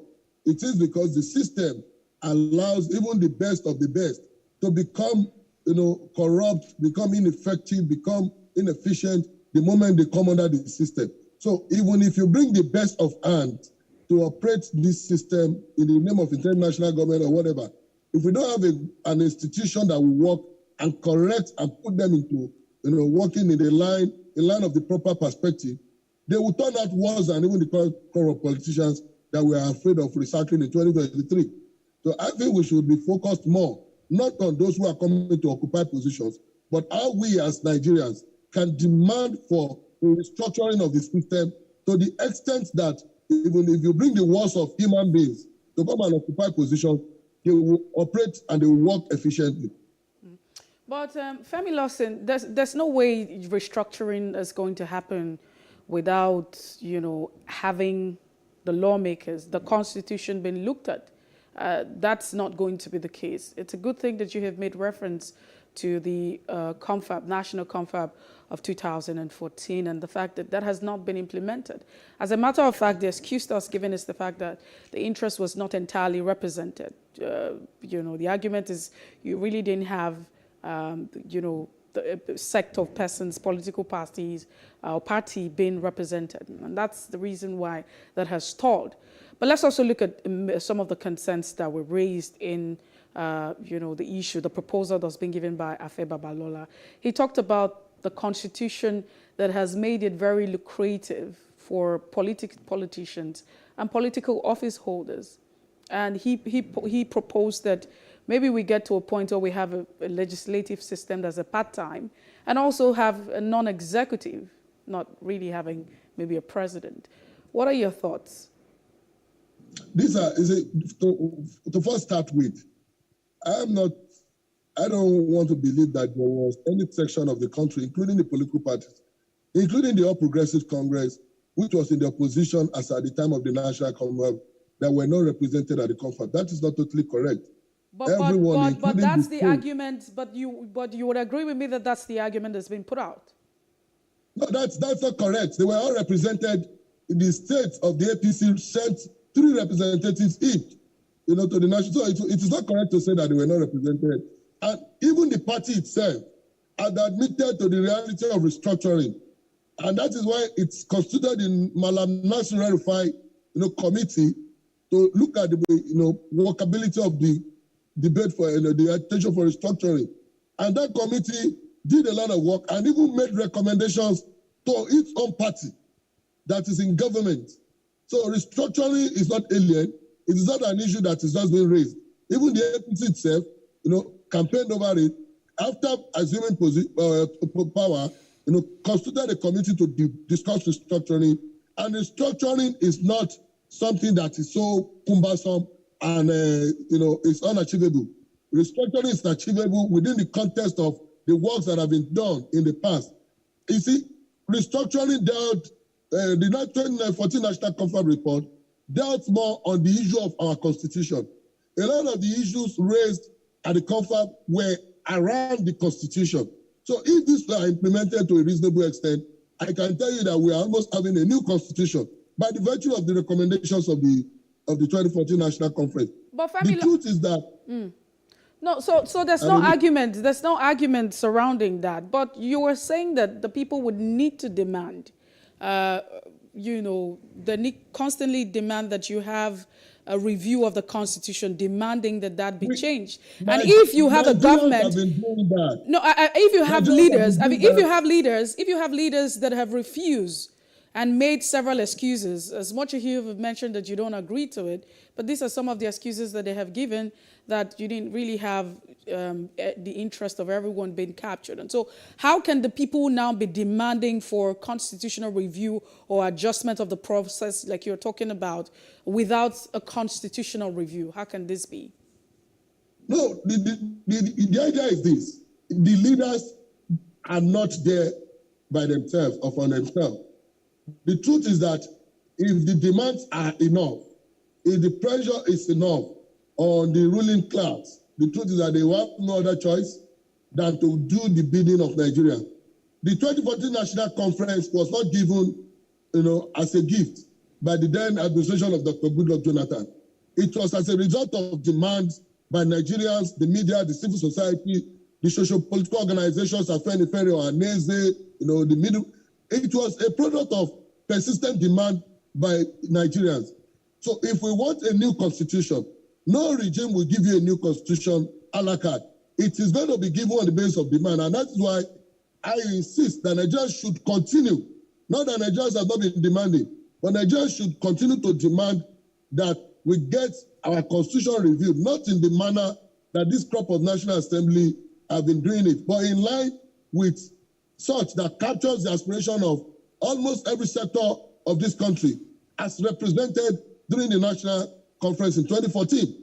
And if they are not satisfied with that, we can always raise a constitutional conference that will have representation of the bar association, the labor movement, the civil society, media, and every other interest group to work towards producing a workable constitution, which will be, ratified by the National Assembly. But National Assembly will also be involved. Because All right, Mr. Lawson, are you still there with us? Femi, are you still there? The country must be able to decide how they want to be governed, not how 460 people wish or how a few number of people in the executive wishes. It is going to be on the basis of how the people want to be governed. All right, in the wake of all of this, this call for interim government, reactions have actually trailed, the development. The governor of Imo State said the country's constitution does not allow for an interregnum. Senior lawyers have actually reacted to that. Afenifere also, said in as much as, the issues raised are genuine, the issues of security, the economic hardship, bankruptcy, and all of that that the nation is headed towards. It does not really support the call for rescheduled elections. But let's look at it from one angle now. Shouldn't the conversation be that of improving the lot of Nigerians, improving the state of the economy, the state of the nation? That way, if all these things are considered, we'll have like a continuum. Then come May 2023, there will be another set of administration or administrators who will govern the machinery of government. Shouldn't the focus be about changing the status quo, changing the issues that we have bedeviling the country at the moment? No, it cannot be about that, because the truth is that there's no way you can transform the economy, better the lot of Nigerians, improve security, or every other things that are wrong today without addressing the root. There is a foundational issue. There's a root cause for these problems. And no matter how much more you try, to get the economy work, no matter how much more you try to secure the country, if you don't have a system that will ensure the successes of all these attempts, you keep moving around a circle without making any movement forward. The truth is that most of the things that are wrong with us today are products of the inefficiency of our constitution. Let us take security as an example. Today, if something is happening in your neighborhood, here, today, I'm very sure you have to rely on your CDA, getting the DPO. You may have to take order from the Commissioner of Police in Ikeja, or perhaps CP taking order from the IGP in Abuja before it can work. We're talking about state police. These are constitutional issues. These are, we are talking about community policing. These are constitutional issues. The constitution does not permit our state to even provide security as it should. So we continue to have insecurity. Look at the economy. An economy where, a lot of issues that affect you and I at the grassroots are determined from Abuja because they are on the exclusive list. There's no magic that can make the economy work. There is an economy where your state is sitting on a lot of mineral resources, but it cannot exploit it because it is within the power of the man in Abuja. It cannot work. So there's no magic that can better the lot of Nigerians except to get the institution properly working, except we get the constitution properly working along the line of the interests of the people. So we are just doing trial and error because everything that we are doing that looks like it's working, they are just magical. What will make Nigeria work is getting a constitution that will drive our institutions, getting our institutions being efficiently run by the virtue of not who is there. It's not about bringing a man of integrity or a man of strong will to be president. It will not work. What will make it work is the institution that is there to make him work, which is not available. Femi Lawson, shouldn't we be worried and concerned that, as an elder statesman, as Afe Babalola, has lost, trust in the electoral and democratic process, and is calling for this because he believed that this particular system or the electoral process as it is, cannot produce leaders that can change, turn around the economic situation of the country.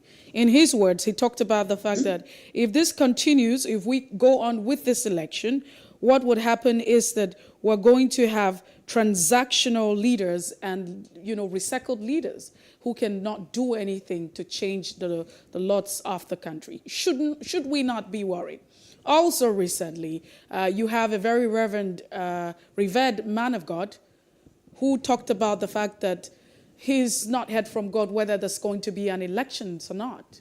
So should we not be concerned with the fact that there's a trust deficit? We should be worried, and I'm, as a person, worried. And a lot of Nigerians are also worried. And if you follow the trend, the concerns raised by Chief Abba have been raised by a lot of Nigerians, the leaders of our Nezi, Afenifere, Middle Belt, even Arewa. All sort of groups have been raising concerns about the direction that the country is going, especially as we move towards the election.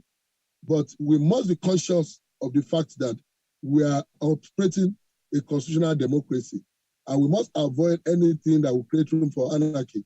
I think the lesson we must take from the concern of Chief Afe Babalola and every other patriotic Nigerians that are worried about the current state of the country is that what can we make out of this? How can we use the little time we have to correct some, even if not all, of these anomalies that are driving the country towards an edge? That is what I think we should take out of the concerns of Chief Afe Babalola, not by yielding to the advice that we should go for an interim national government. It may be a worse catastrophe. But I think we must take lessons from their concern, especially from people like Chief Afe Babalola, who have spent all their life working for the progress of this country, who have done so much for humanity in this country. We should be concerned about their concerns, but it is not enough for us to concede that we should go for an interim national government. I think Chief Afe Babalola and every other patriot should add their voice, to the fact that we need to get a constitution that will work within the context of what we may not be able to convoke another national conference between now and the next election. We may not be able to convoke a constitutional conference between now and the election, but we have enough time between now and the election to work and implement some of the recommendations of the 2014 National Conference, which dealt more about restructuring this country. If we restructure Nigeria, I can bet you that nobody would even wake up to ask for an interim national government, because the constituent states will be working and nobody will really be, be so much concerned. All right, so if I got you right now, so if we were to review our constitution and bring about all of these issues that have been talked about, restructuring and all of that, would it amount for better elections next year? Would it also amount to, getting off all those recycled leaders who have not actually, brought much benefits to the nation's economy? Definitely. Let me give you an instance. Today, local government elections are conducted by states in Nigeria, and you realize that they just turn out leaders who are unpicked. People were not really voted for by the people. Part of the recommendations of the 2014 National Conference was to take away the power of to conduct the local government election away from the state. You understand? And a lot of issues that ordinarily recommendations will address. Issue of state police is there. Issue of, the control of mineral resources that will empower the state, that will not make this pressure on Abuja to be this much, and a lot of issues that will address, some of those things that will be used as campaign manifestos by these politicians in the next few months. If the administration could pick some critical aspect of the recommendations for implementation ahead of the election, it will reduce the pressure. It will also guarantee that Nigerians become so conscious enough that they don't elect, anyhow leaders who will come and, not make life better for them. So it is very key that we talk about getting the country to work rather than getting no leader will drop from heaven. If we continue to produce leaders, even the type that Chief Abeba thinks should be in charge, they will not operate successfully under this constitution. But if you look at it, I mean, some of the arguments that is put out, or the proposal that's put out, is not necessarily about the leaders. He's talked about the component of our system. I mean, some part of our system. For instance, you talk about the kind of legislative system that we run that is very flamboyant. And he's saying that let's run a system where we have part-time legislators. And you don't have to have them over full scale. That's so we're able to manage our resources, where these legislators would not have to earn salary, but they can actually earn allowance. It's not a bad idea. You see, all these are just issues around the fact that we claim to be practicing federalism, but not true federalism. We claim to be practicing a system where it is not operated in line with the dictates of the system itself. If we operate through federalism, if we operate a system where, politicians in Abuja do not see themselves as alpha and omega, politics will even become less lucrative to the extent that you will not even be so much interested in going there, talk less of getting such bogus allowances.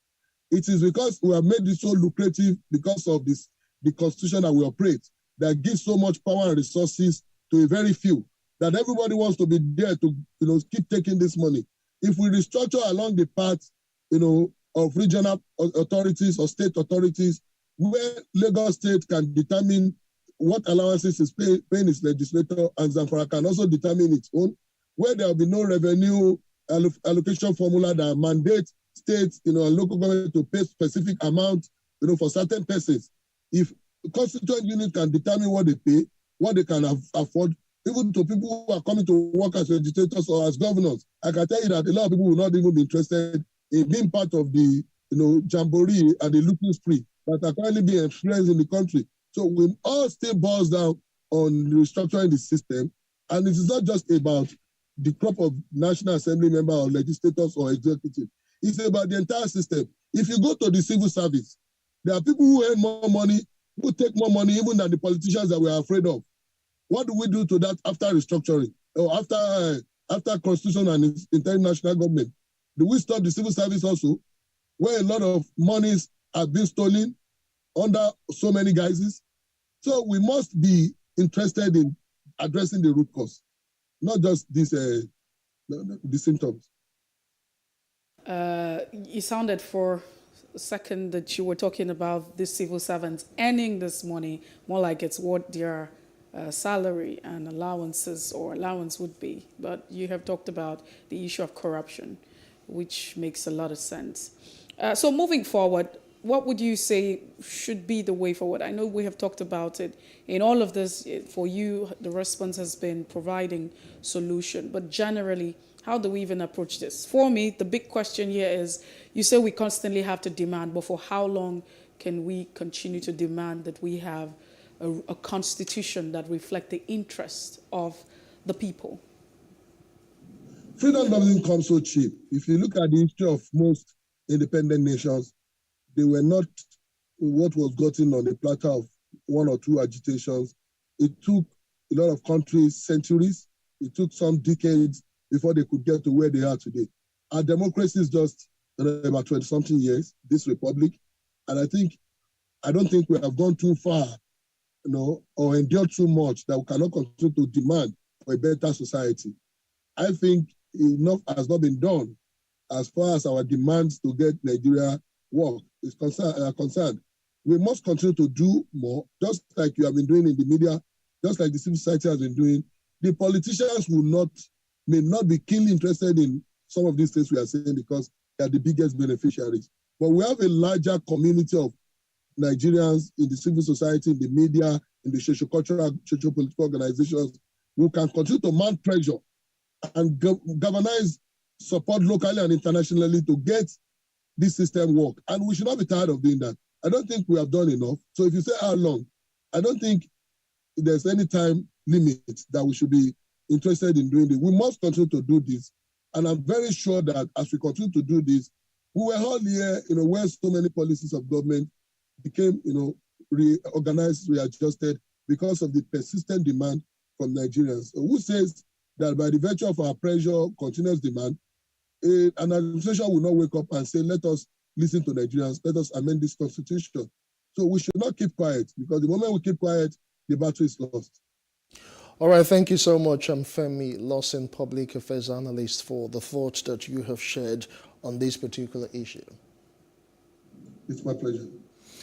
All right, moving away from that one, still to come when we return from this quick break, the baby boomers versus the silent generation. We're looking at parenting and how should it be done. In a moment, stay with us.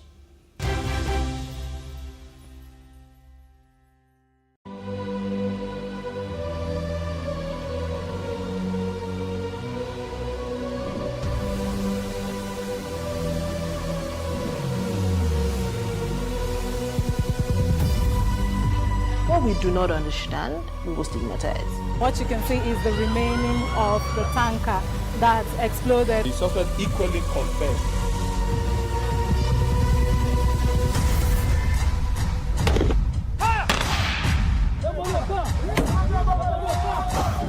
Now 500 naira they collect them. If you no talk, they go beat you. Now 2,500 they pay.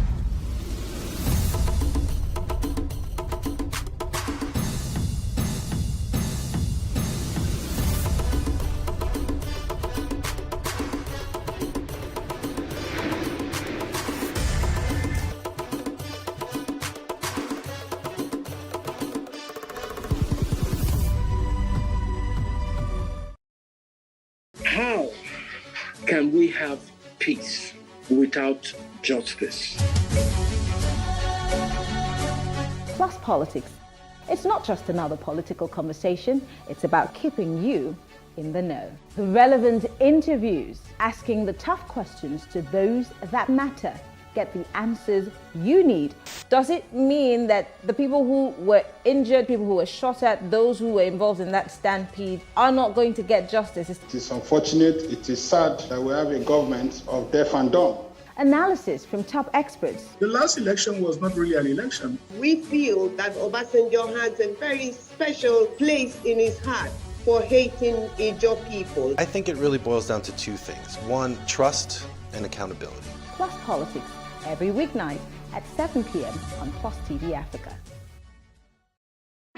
Hey, what's up, guys? You're welcome to another edition of Plus Event, and I remain your host, Ifeoluwa Oshukeye. Your absence isn't an excuse anymore, as Plus Events is all you need, as we bring you the glitz, the glamour, and loads of fun. Oh, definitely. Like, no question.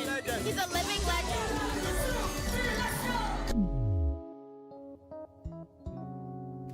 Oh, God forbid, Holy Ghost fire, I know. I just want to be blown away. I want to be wild. This is 11 years of doing it.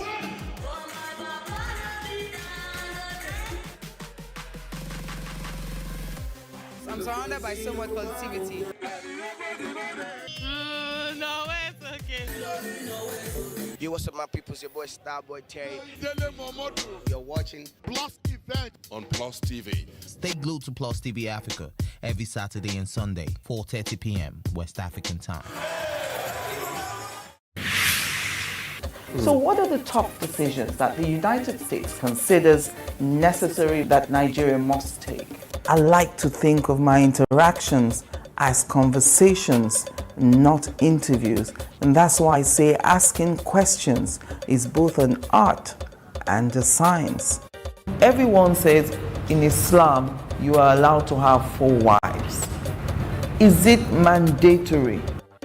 The right question enables answers that educate, inform, clarify, and help you, the viewer, to better understand the issue before making up your mind. Our goal is to reduce from 10 to 2 days the time it takes to register businesses in Nigeria.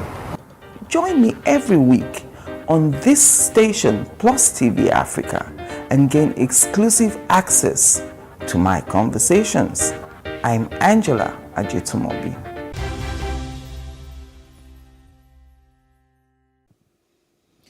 Let's do the breakfast in Plus TV Africa. What's the best way to bring up a child? Not in a traditional African society, corporal punishment was and is still a very acceptable pattern of correcting children. Now, in spite of strong legislative framework, corporal punishment remains widespread practice in Nigerian schools, homes, and even in religious organizations. Unlike the Western world where parents would spank their children hidden from public view, Nigerian parents do so at the slightest provocation. So there's an ongoing debate and conversation on the best practice of parenting skills for children. Who does it better, baby boomers or the silent generation? We do have a child psychologist, Dr. Selin Njoko, joining this conversation this morning. All right, we'll try and reconnect with Dr. Selin Njoko. We're having some little hitch there. So, Mercy, you know, back in the day... You're smart. No, I'm not trying to be naughty right now. Back in the day, if you did something wrong and your mother was to correct you, there are 2 ways she could do that. She'll give me this look, or in Igbo will say doya akananti, as in draw. So you're saying you were never spanked? I was just saying how it was done back in the day. You know, so basically they did not really spare the rod. You know, yes, Momsi, that's what I call my mom, did that to us, you know, because sometimes we just needed our brains to be reset. You know, so, you know, although Dad never really liked that. He was more of the calm. We were more scared of our mom than our dad. But lately, there's this ongoing conversation, like you rightly just introduced, about how to correct the child. Most schools, you know, people will not agree that the child should be flogged or caned or, you know, spanked in any way because they feel it is not the right way to correct, you know, the child as opposed to what we had back in the day.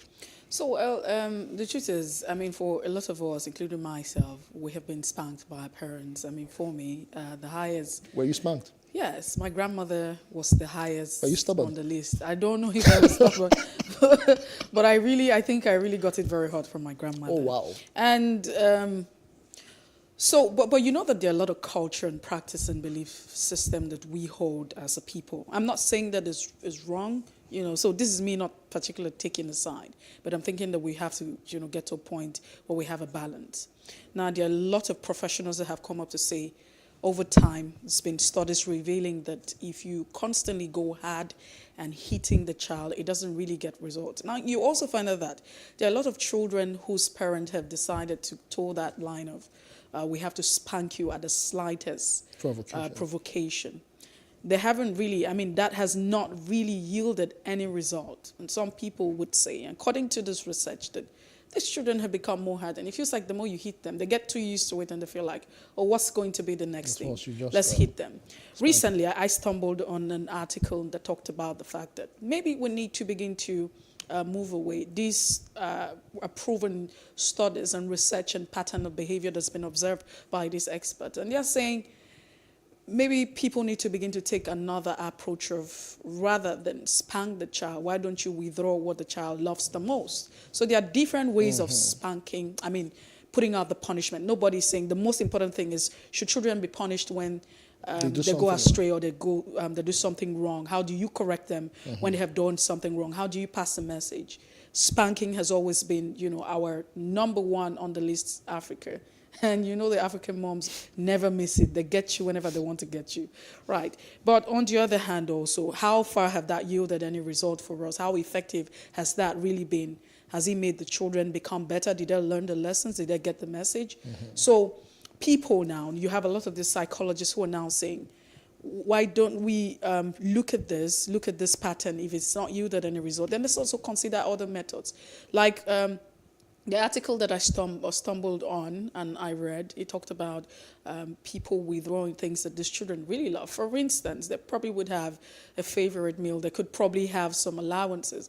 For me, there's always something they used to call pocket money, and so maybe you don't have to get it. People are saying this might just be another way of meting punishment without having to be very physical all the time. And in other, situational circumstances, we probably would think that dialogue, because dialogue, if you look at it, communication has always been key. Communication would always be key for any relationship, whether it is, family, a mother and daughter, a child, father and son, whatever it is, that family relationship, work relationship, man and woman relationship, communication. And so I'm thinking that we're evolving. We should not say that we can't punish children if they do anything wrong, but we also need to begin to think about the pattern and the approach as a yield that result, and then maybe we get to a point where we I was actually taking notes. Why are you taking notes? You're actually parenting me live on air, like, okay, Messi's coaching 101, and you actually raised several valid points, which I agree with. Let me start with the dialogue that you have mentioned, or communication. Most parents, they don't even know how to talk to their children. They don't even have time to talk to their children. They don't even spend time with their children. So there's this connection, this one-on-one conversation. They don't usually even have the time to do that. So, most times, they leave the correction and everything to the nannies and everything. They don't even have time to explain to the child why they should not be doing this, the repercussion of their actions, Like you have said, I agree completely with you. Take some of the things that they actually hold dear to. You talked about pocket money. Maybe they were promised some vacation if, they passed their exams, and somehow, they went all right, and maybe were involved in some sort of fighting or other vices. You could actually withdraw the vacation, and if they know that they won't be getting, that particular thing just because of their bad attitude, they would actually not want to do the same thing the next time. You also talked about learning lessons. If you communicate to your child, you speak to them about the right conduct and what to do and what not to do, you're actually inculcating good habits, on them. And over time, there are lessons to be taught, and they can also share, with their peers, during playtime or even school activities. I think we've been told that we have Dr. Selin Njoku. Okay, so unfortunately, we weren't able to have her. I'm sure that we would definitely, have her share her thoughts as an expert that she is, a child psychologist, and then understand the dynamics. But it's a lot for us. We're evolving as a people. I don't think that there's a static, but I love Africa. I love Nigerians.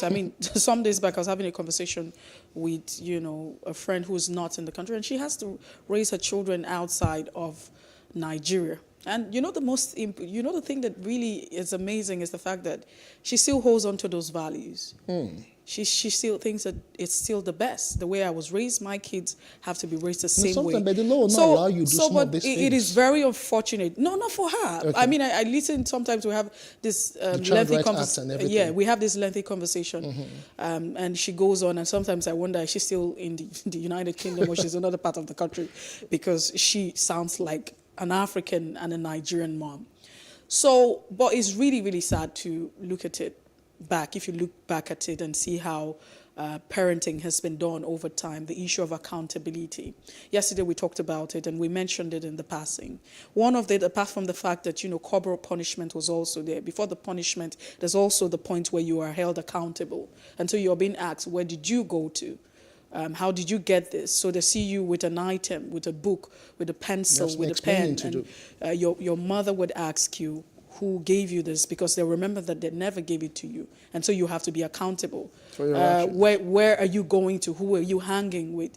We need not to forget ourselves. These are things that have made us who we are. But I'm also saying that we also need to improvise on it. I know a lot of people would say, do not spare the rod and spoil the child. And that's part of the scripture. You also have the scriptures, obey your parents and the Lord so that you may live long. But, parents also forget the parts of that scripture that says, parents do not provoke your children to anger and all of that. So it's a two-way thing. It's encompassing. It's encompassing. I think I should be coming for I'm a child of an old woman. You should be counseling children. No. So I feel like I do love, the African culture. I do respect it because it's a culture where we're taught to respect. It's ours and it's very unique to us. And I think that it is molded. So I spoke to another friend who has a family. Her? No, it's not counseling. No, it's not counseling. He had to share with me that, his daughter came to him and started asking about, there's a boy in my school who's liking me and not liking me. And the Nigerian in him woke up. When did you start liking boys? Not like liking boys. So at what point do I start? All of that kind of conversation. And he was really angry. The boy likes him. They need to go out, to a movie, probably on a date. And we're talking about teenage kids now. So you're looking at the age of 12 and 13. Right, but the natural him, because he was taught to, the way he was raised was that you will be spanked, you will be slapped at the slightest moment. You make those kind of statements and raise it. But it was a different ball game because of the law and the system that he found himself. Of course. And rather the approach that he used was more of, okay, it's Always fine. Use the love so approach. he decided to engage in a conversation, made the child comfortable, so they are able to talk about all of this. But I'm sure that if he were to be in Nigeria, they'll never open up to the you Nigerian in him was still very active and wanted to, react and behave in some other way. But I'm sure that we'll have this conversation some other time where we have an expert share thoughts. So, but Justin, well, in all of this, what do you think? If you have children, or if you have a child now, paraventure, what pattern would you go? Spank? Because I will still spank. I don't think I could actually spank a child. I don't think I could actually bring. I don't have the heart to do that, and I would actually sit the child down. I would communicate with the child in love, because if you always spank at each provocation, the child will be very scared of you. And when there are issues of consent for the child, you will not be the first person the child would want to run to talk about these little things. But if they see you as your friend, no matter what it is, they would always want to talk to you about anything. They will know that their dad would always understand them, or their mom would always understand them. So why would I want to hide it? Let me talk to mom. Mom, she would know the better way to go about this thing. So I don't believe in spanking, in as much as I was spanked. My earlobes, were drawn, and I saw stars. But I wouldn't do that to my children. But it is. I feel like we're evolving. Yes, times are really changing. And then we're getting to that point where some people are thinking that, don't spank a child. But even if you're not going to spank them, and you think that that's not the best way to raise them, there are other ways. There should also be other ways of letting them know what is right and, consequences for their action. They might not necessarily be very violent. But we can also take out the fact that some people have been very violent in the course of all of this. I've seen parents who have decided to use machetes, really wrong. Guardians who have gone very extreme. You have people who heat iron. You have the iron, and then they use it on these children. You have all sorts of things. Molestation. Please. This doesn't solve the problem. No, it doesn't. And besides, we have the Child Rights Act, so you have no right to abuse or, beat or molest your children all because you just want to correct them or show them the right way. There are better approaches, to achieving good results. Well, that's the size of our conversation, and it's been an amazing time, 2 hours of great talk right here we will definitely return tomorrow with more exciting issues to talk about. If you missed out on any part of it, it's all right to follow us on Facebook, Twitter, and Instagram, and to subscribe to our YouTube channel as at Plus TV Africa and Plus TV Africa Lifestyle. Many thanks for watching. I am Messi Boko.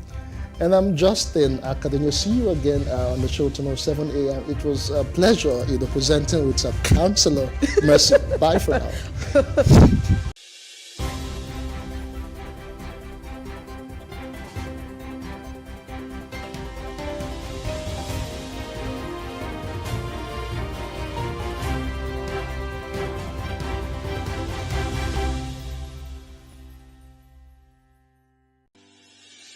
Increase the reach of your events or business services. To advertise on Plus TV Africa, please call 0906 000 5719 or 0909 040 8408, or send an email to marketing@plustvafrica.com. Plus TV Africa. Big stories live here.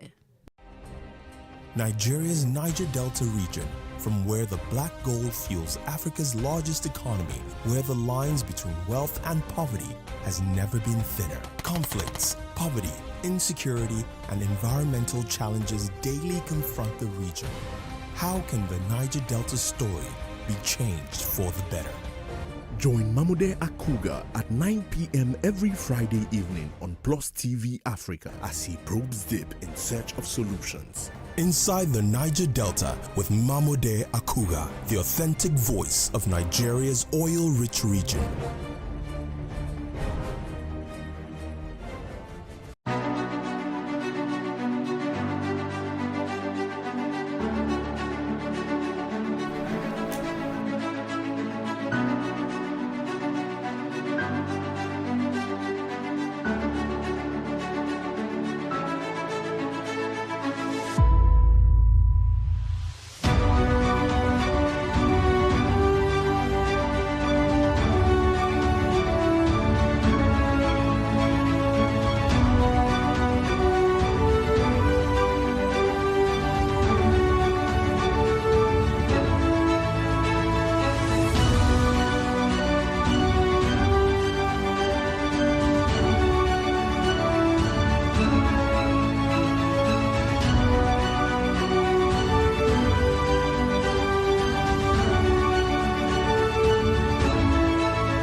is it for upcoming artists to blow in Nigeria?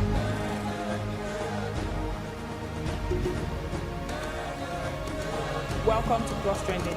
I am Booking November, your host, saying thank you for joining us on today's episode. Welcome back. It's tea time on Plus TV Africa. Practice makes perfect. I'm not perfect yet, but I'm a lot better than I used to be. He's a king. He's entitled to marry 100 if he wants to.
There is no voting on social media.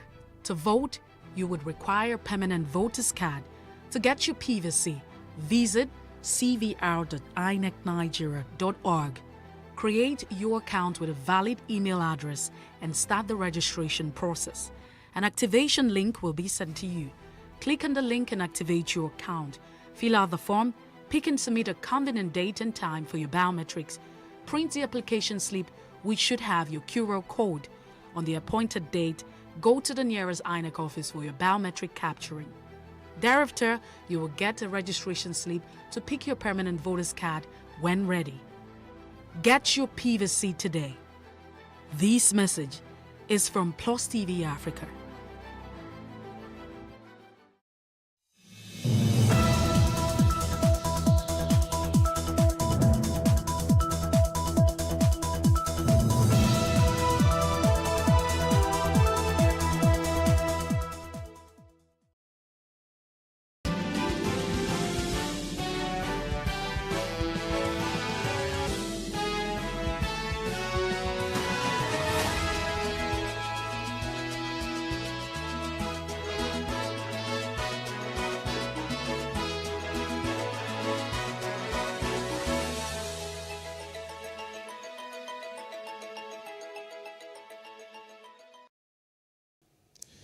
Good morning, I am Justin Akadonye and this is the news brief on Plus TV Africa. President Muhammad Buhari has urged Nigerians to resist agents of destabilization. He said the agents were bent on causing a breakdown of law and order in the country, assuring that no individual or group would be allowed to destabilize the country. The president made the declaration at the breaking of Ramadan fast attended by governors, ministers and heads of government agencies. On the 2023 general elections, the president affirmed that being beneficiary of free, fair and credible elections, the introduction of technology would make it impossible for anyone to claim millions of votes again in Nigeria. In his remarks, the chairman, Nigeria Governors Forum, and Ekiti State Governor, Kayode Fayemi, commended the president for demonstrating resilience and determination at a crucial period in Nigeria's history.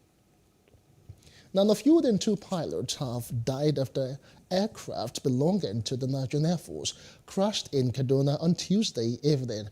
It was gathered that the pilots died after the aircraft, which was a trainer one, crashed. The pilots, according to a correspondent, were on a training session when the incident happened at the NAF base. Now, efforts to get the NAF Director of Public Relations and Information, Air Commodore Edward Gapquet, were not successful. Now, the Edo State Commissioner of Police has met with the Nigerian Union of Journalists in the state as part of his move to create a working synergy in actualizing the crime-free society. The chairman, Edo State chapter of the Nigerian Union of Journalists, Festus Alenhe, assured the police chief of a workable synergy. for all the professional effort we have been putting in place and your synergy with the State Police Command all this while. And looking forward for further cooperation and synergy in the days ahead. I want to assure you that journalists in Edo State will continue to cooperate with your command towards ensuring that all your activities are well documented and made public nationally and internationally. We also want to quickly say here that we are partners in progress because it's our responsibility to work in tandem to ensure that the society we live in remains very peaceful. Still talking crime, 6 suspected cultists and a car snatcher have been arrested by the Delta State Police Command. The Commissioner of Police, Ari Muhammad Ali, while commending the efforts of the officers, also urges them to continue to be on their toes and go after criminal elements in the state with a view to making the state unbearable for them. He also appreciates the effort of residents of the state who have been supporting the command by way of information volunteering and assure them that their identity would be treated with the utmost confidentiality. And now to election matters. The Minister of Labour and Employment, Dr. Chris Ngige, has made public his intention to contest the 2023 presidential election on the platform of the All Progressives Congress, APC. Ngige made the declaration at Alor, his country home in Idemili North local government area of Anambra State, in an occasion organized by his political associates. He said after due consultation that he decided to vie for the position because he has all it takes to steer the ship of Nigeria to a safe harbor. Now, a cross-section of Nigerians who have exercised their civic responsibilities by voting during elections says though the process is usually stressful, it is worth the while as it gives a sense of fulfillment as citizens. In this report, our correspondent Jacinto Buku x-rays ways of ending voter apathy. One responsibility of citizens is voting. The law does not require citizens to vote, but voting is a very important part of any democracy.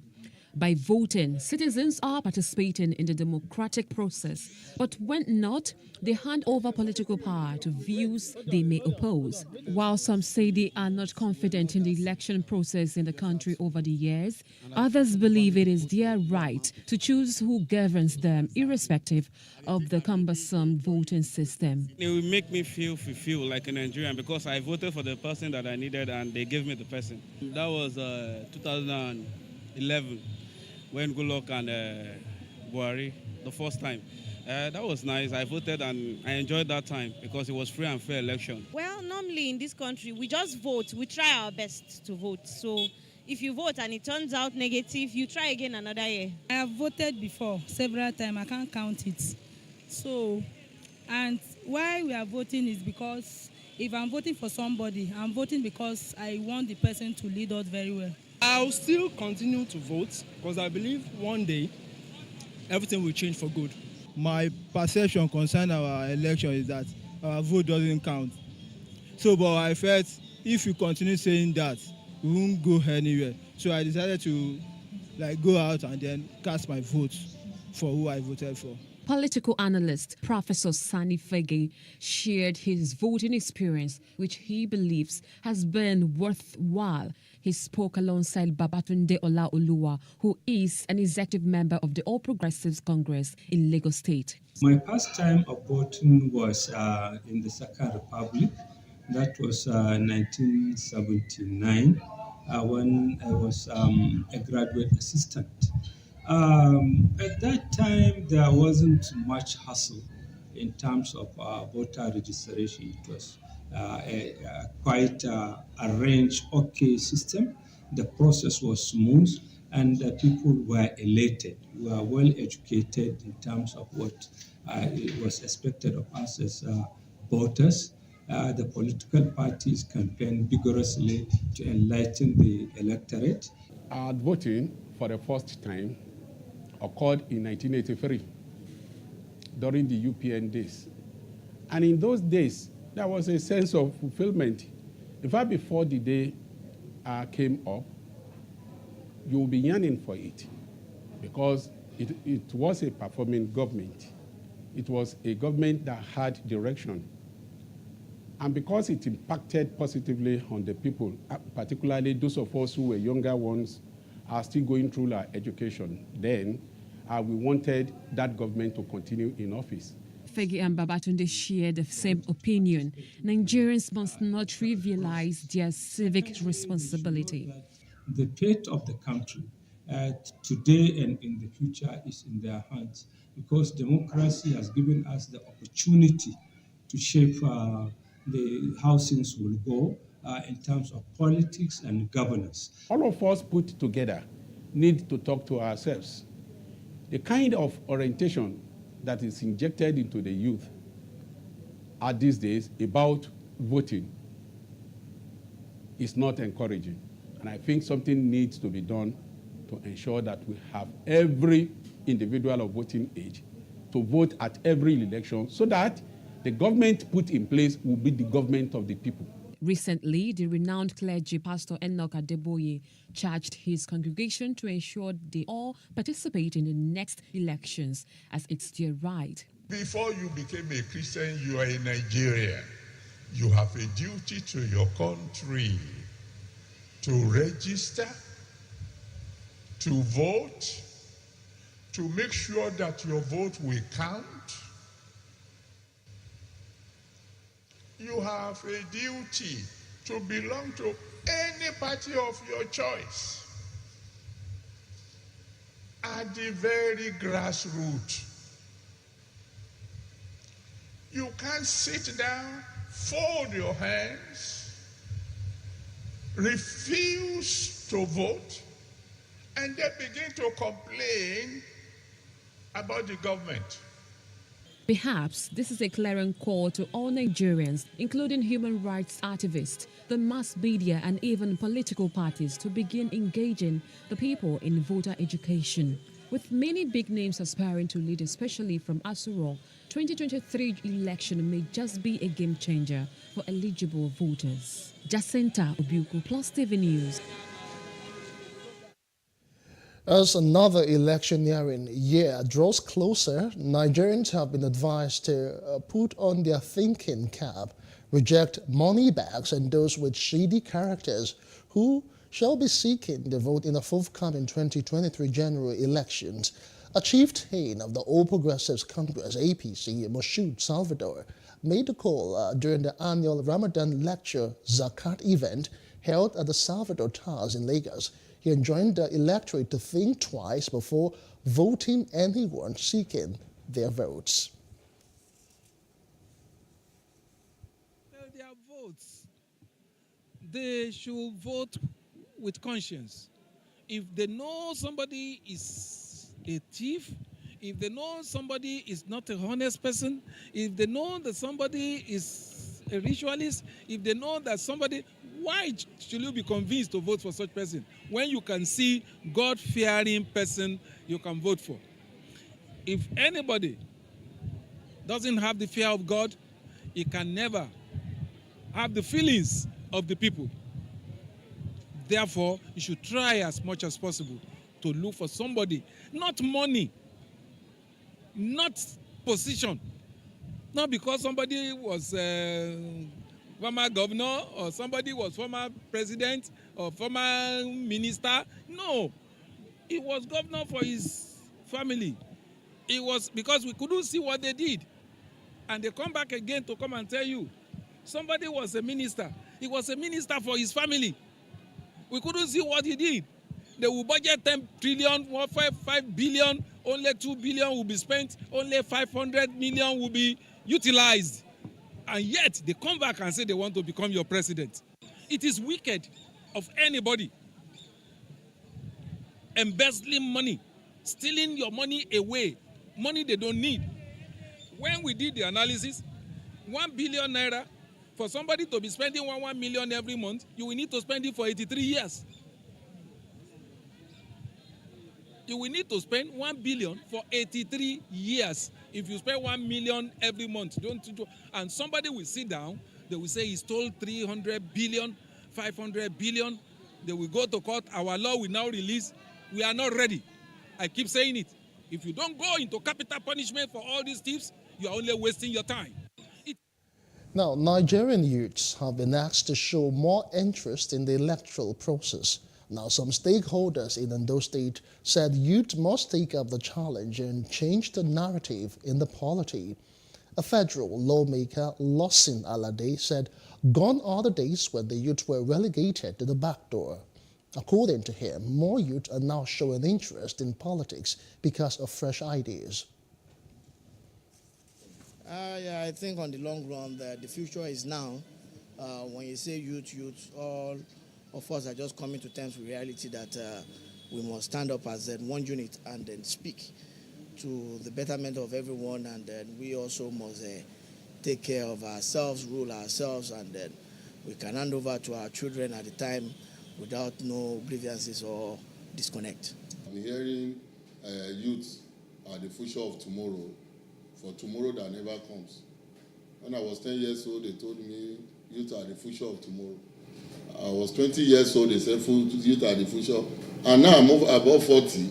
They are still saying, so when is the tomorrow going to come? So the tomorrow was supposed to be yesterday in a real sense of it. And this time around, we think that we should, put our destiny in our own hands. And we have seen the agitation, and we have seen those things that the youth can do through their energy. Now, the Imo State Governor, Hope Uzodimma, has updated President Muhammad Buhari on the security situations in the state, including the recent killing of INEC staff by bandits. The governor, who spoke to a State House correspondent after the closed-door meeting with the president, said 2 suspects were apprehended on the day before in connection with the incident. The suspects are currently helping the police in their investigation. The Lagosians are unhappy that no work has commenced on the Echo Bridge, weeks after a fire incident burned goods worth several millions of naira and caused serious damage, forcing motorists to use alternative routes. But that's on Street Views.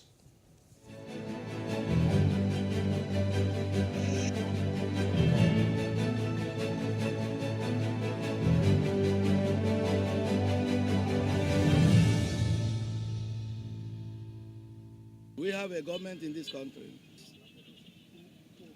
You have leaders. They don't care for us.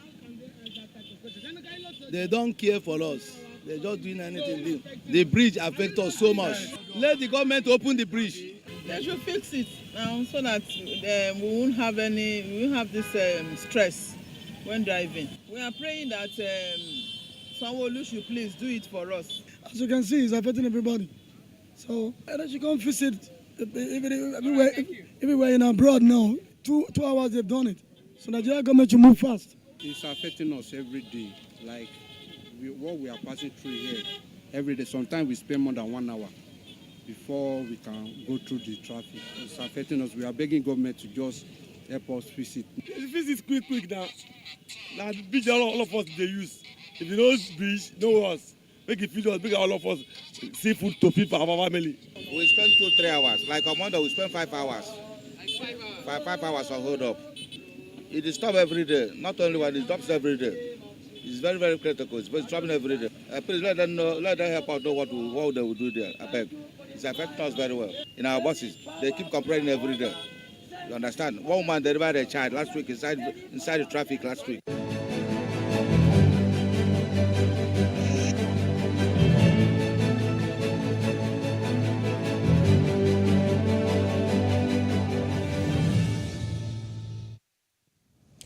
Now to other parts of Africa, the United Nations has warned that the number of people pushed into hunger because of drought in the Horn of Africa could rise from 14 million to 20 million by 2022 as delayed rains worsen extreme drought. Now, UN World Food Programme stated this on Tuesday in New York that 1 month into this year's rainy season in those countries, the rain had not fallen. Now, drought in the Horn of Africa of Kenya, Somalia, and Ethiopia are on the verge of leading the region into a humanitarian catastrophe. Now, the Horn of Africa endured drought in 2016 to 2017, but humanitarian assistance was scaled up early, thus saving lives and averting a devastating famine. The UN Food Agency stated that 500,000 Kenyans are one step away from catastrophic levels of hunger, and malnutrition rate in Ethiopia are well above emergency thresholds.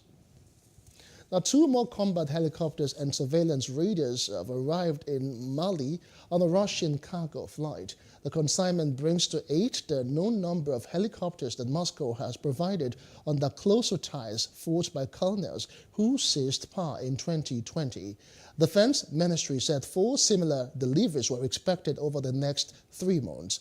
Meanwhile, the French army officially handed over the keys of the Gossi base in northern Mali to the Malian Armed Forces on Tuesday, a major step in the departure of the Bakane anti-jihadist force from the country. In outside of Africa now, the Sri Lankan police have fired live ammunition and tear gas to scatter protesters, killing at least 1 person and injuring a dozen more in the central town of Rambuka. It is the first fatality since the largely peaceful protest began weeks ago. Now, Tuesday's clashes broke out when officers tried to clear demonstrators away from a key railway line they had blocked for hours, according to the police. Now, protests have fled up across the country since last month, voicing anger at the government's mishandling of the economy, which has led to shortages of essentials and long power cuts. Demonstrators continued to flood the street of the capital, Colombo, on Tuesday. Tuesday's deaths came while Sri Lanka was trying to negotiate a loan from the IMF after formal talks kicked off on Monday in Washington. In business news, now the Nigerian Ports Authority, NPA, says 25 ships bearing 7,000 metric tons of liquefied petroleum gas, LPG, and others are expected to arrive at the port. The ships laden with petroleum product, food items, and others were expected to arrive at the Lagos Port Complex from April the 19th to the 3rd, or 30th rather. The NPA added that another 5 ships had arrived at the ports waiting to berth with bulk sugar, container, automobile gasoline, and general cargo. In entertainment news now, the number of Netflix subscribers has fallen for the first time in more than a decade. The streaming platform lost 200,000 members in the first 3 months of this year, according to the company. The declines came after the firm raised prices in key markets, including the US and the UK, while pulling out of Russia. But Netflix warned that more losses are coming, and it hinted it will start to crack down on account sharing as it pushes to sign up new members. In sports news now, Mohamed Salah scored twice as Liverpool comfortably beat old rivals Manchester United 4-0 at the Anfield on Tuesday to move top of the Premier League for 24 hours at least. The Liverpool moved to 76 points from 32 games, with title rivals Manchester City on 74 points from 1 game fewer, with Pep Guardiola's side hosting Brighton and Hove Albion at the Etihad today. Now, Colombian Luis Diaz gave Liverpool a 5th-minute lead, tapping in from close range after Sadio Mane set Mohamed Salah free down the right, and the Egyptian delivered a pinpoint low cross for a simple finish. I'm pretty sure I will ask anyway about it. My moment of the game, even when it was very important and a great result, was the 7th minute when our people showed pure class, and the whole stadium together showed pure class in a moment where we obviously everybody knew since yesterday, since I heard first time about it. So many things that are much more important in life than football, and obviously we really feel for Cristiano and his family. So that was my moment of the game, but other football moments were obviously absolutely outstanding. Yes, Mo scored 2, set up the first. Luis set up Sadio's and get the ball from Mo and all this kind. Diogo came on, that most second up, all these kind of things, who couldn't have been better, to be honest. I don't think so, to be honest. No, I don't think that they have mentally checked out. It's just a different level. They have better players than we have, if you look at it in total, and this is what was reflected by the results today. So there will be a rebuild for sure, but right now that doesn't help us because we still have another 5 games to play. So that there has to be a rebuild, for me, was clear even when I came in December, and after the first 3 or 4 weeks, for me that was obvious. But right now it doesn't help, and for us it's extremely embarrassing, also as a coaching staff, to have press conferences like the one we have right now. But we just have to admit they are better than us. And that's the news brief. For more stories, please follow us on our Facebook, Twitter, and Instagram, and do subscribe to our YouTube channel at PlusTvAfrica and PlusTvAfrica Lifestyle. I am Justin Akadonye. Many thanks for watching.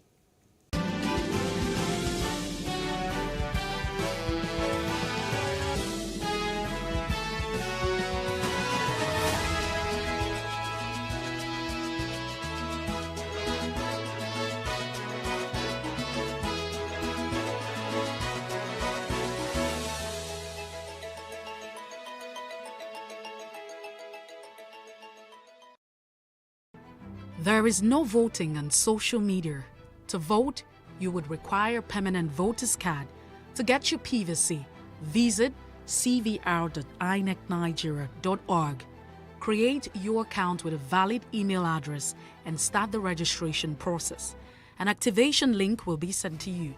Click on the link and activate your account. Fill out the form, pick and submit a convenient date and time for your biometrics. Print the application slip, which should have your QR code. On the appointed date, go to the nearest INEC office for your biometric capturing. Thereafter, you will get a registration slip to pick your permanent voter's card when ready. Get your PVC today. This message is from PlusTvAfrica. In raising our kids, parents should stop playing God. The internet is actually using the people. But when you are looking for money to help other people, then it becomes easy. Don't rush into marriage. I always say this. You rush in, you rush out. Family is the bedrock of every society and the essence of life. On Today with John and Helen, we dig deep into family values in every sense of the word. Join us every Saturday at 9:15 a.m. on PlusTvAfrica, DSTV channel 408. With you, we play a part in strengthening the values passed from generation to generation.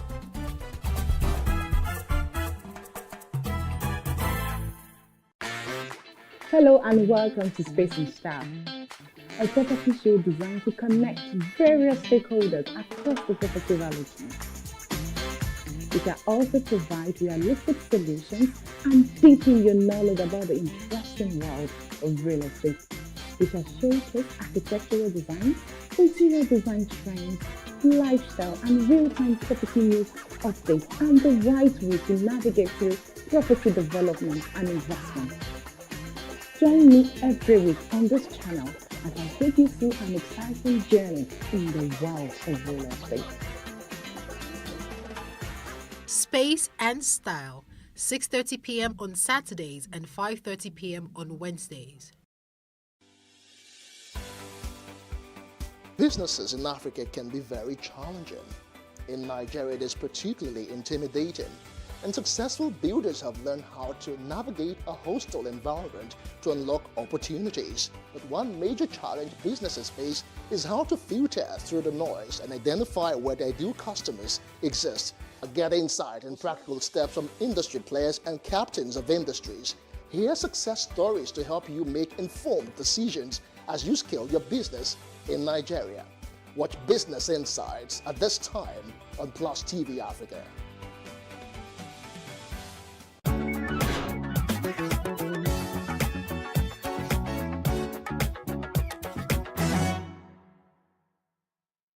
Everyone talks about getting their dream jobs, but what does it take to get that dream job?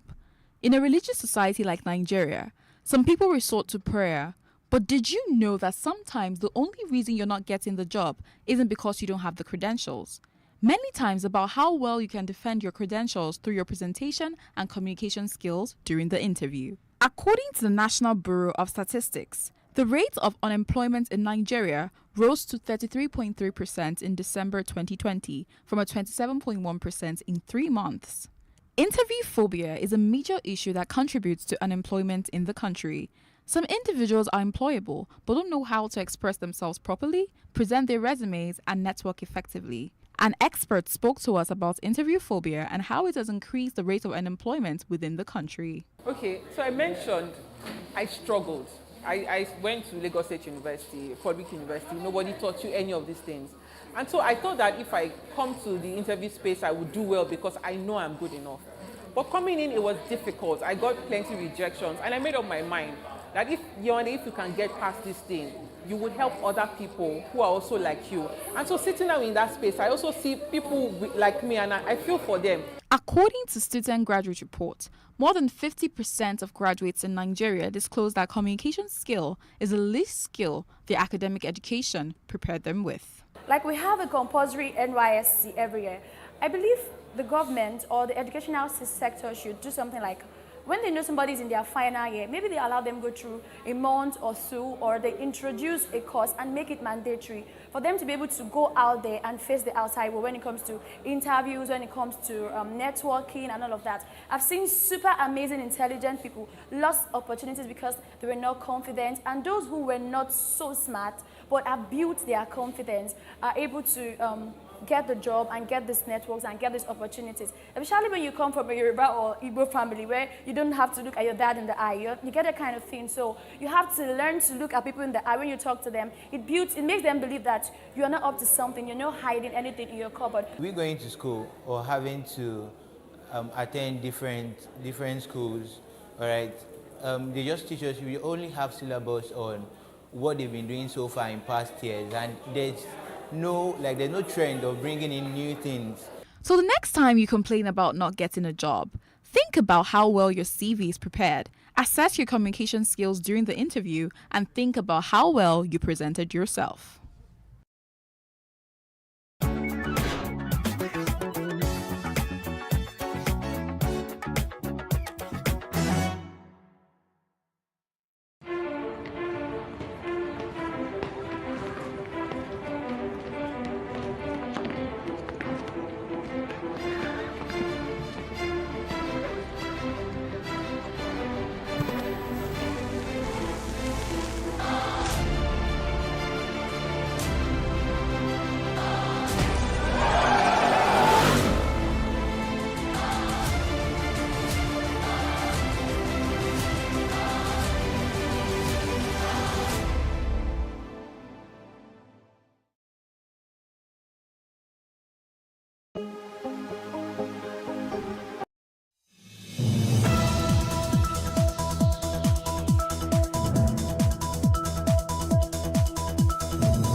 Hello and welcome to Plus Sports on Plus TV Africa. It's Wednesday and of course you have me as your host, Mikhail Tinubu. It's been a terrible night, last night that is, for Manchester United fans. Firstly, the talismanic striker that would have made a big difference in the match could not be available, and of course that might have contributed to the further humiliation they received at the hands of Liverpool. But we'll get to that soon. Firstly, we'll start with Nigeria's Super Eagles, who have been drawn alongside Sierra Leone in the qualifiers for next year's African Cup of Nations in Ivory Coast.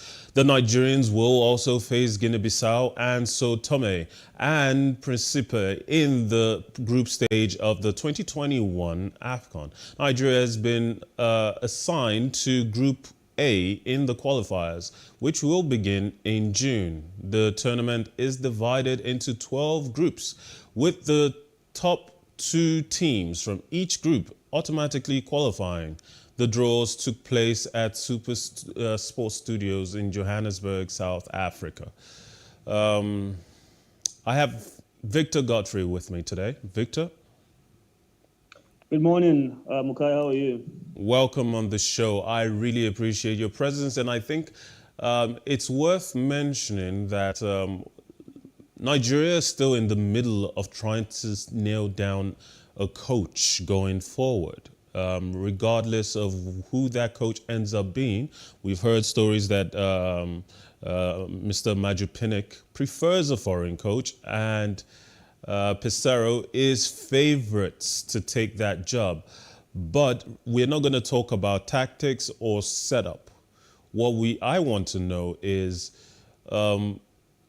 does Nigeria have a chance at redeeming its glory in the next AFCON?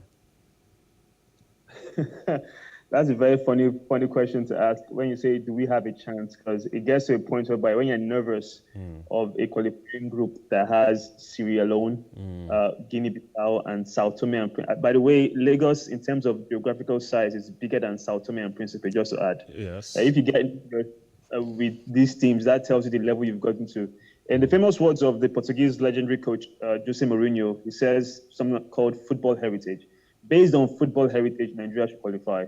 But obviously, we know that we have played very poorly against even a team in that group called Sierra Leone. We played at a 4-4 draw. Exactly, which is my motivation for asking the question. Even a team like Sierra Leone, when we are playing so poorly, when there's such inconsistency in the principle of football that we're employing, when homegrown talent doesn't seem to make its way into the national team, homegrown managers don't seem to make a difference, and the Majupinik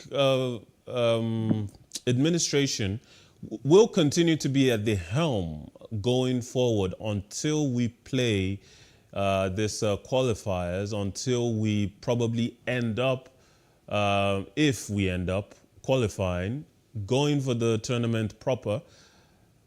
If this administration has done so poorly, what is the likelihood that it can change the fortunes of the Super Eagles? What is the likelihood? So as we've all seen now, based on the results of this administration talking about our football, they have performed very poorly in terms of development of Nigerian football. So we're not coming from that point of view. If it's from a merchandise or branding, I mean, I'm pretty sure during the qualifying series, we'll wear brand new jerseys from our sponsors. You know, we'll look all beautiful like a fashion show. And then obviously we'll have our hearts in our mouth in certain matches. You would expect the toughest opponent in that group will most likely be Sierra Leone because they performed well at the Nations Cup. I was in Japoma in Douala when they played out a draw with Algeria, almost winning that match even. So, and Algeria at the time were defending champions. So Sierra Leone are no pushovers in that group. Based on administration, we know that we're going to, I mean, we will suffer. That's the truth. So the only way we're going to win this match is just through the grit and determination and most likely skill level and perhaps luck on the day if the players just click on that particular day. If Osimhen has his goal scoring boots on, if he's going to play, or whatever the case is, if our goalkeepers, either Maduka or Zoro, don't make incredible goalkeeping errors, then we may just win the game and qualify. I can assure Nigerians we're not going to have a 100% record. We're not going to get 18 points from those matches. That's not going to happen. So it's going to be a very tough. Let's wait and see if they play a draw. But if we win 2 points, Victor, I do have one question that is significant regarding the Majupinik administration, our perceptions as a football-loving nation. Do we need to boycott watching the team? Unfortunately, football is one of the very few, if only I would say, I dare say if only, unifying factor we have as a country. I mean, we are well aware, if we stop talking about football, we are aware that Nigeria as a nation is in dire straits. So football is it's like an opium, it's like an escape a source of escapism for many Nigerians. It's for that 90 minutes, we are united as one, with one voice. Like there's no division, no nepotism, no tribal prejudice. Everything is just we are one Nigeria. So it's going to be very difficult for fans of the Super Eagles. I mean, most of us, like myself personally, minus working in the sports media industry, I love the Super Eagles as a part of the first team I supported as a boy. So it would be hard to say I don't want to watch my team, but it is also very hard to watch your team suffer all these years. And the only good thing you have about the Super Eagles is just beautiful jerseys. I keep saying this. So yes, the administration made our football suffer. Like you mentioned, we don't really have any homegrown Super Eagles. I mean, the last time we won the Nations Cup, it was a home-based Super Eagles player that actually scored the winning goal at our last Nations Cup victory. Yes. It wasn't a foreigner. With all due respect to all the players we have in the diaspora who are mixed or biracial, that have mixed heritage from Europe or other parts of the world, we still need to develop our own here. And even our captain at that time was a player who started his roots in Nigeria. All of them did, actually. But bulk of the team that won it in 2013 all had wonderful footballing careers in the Nigerian Professional League or the Nigerian Premier League as it was called back then. All of them, Enyama, who, from my own point of view, the best Nigerian goalkeeper yet, till date.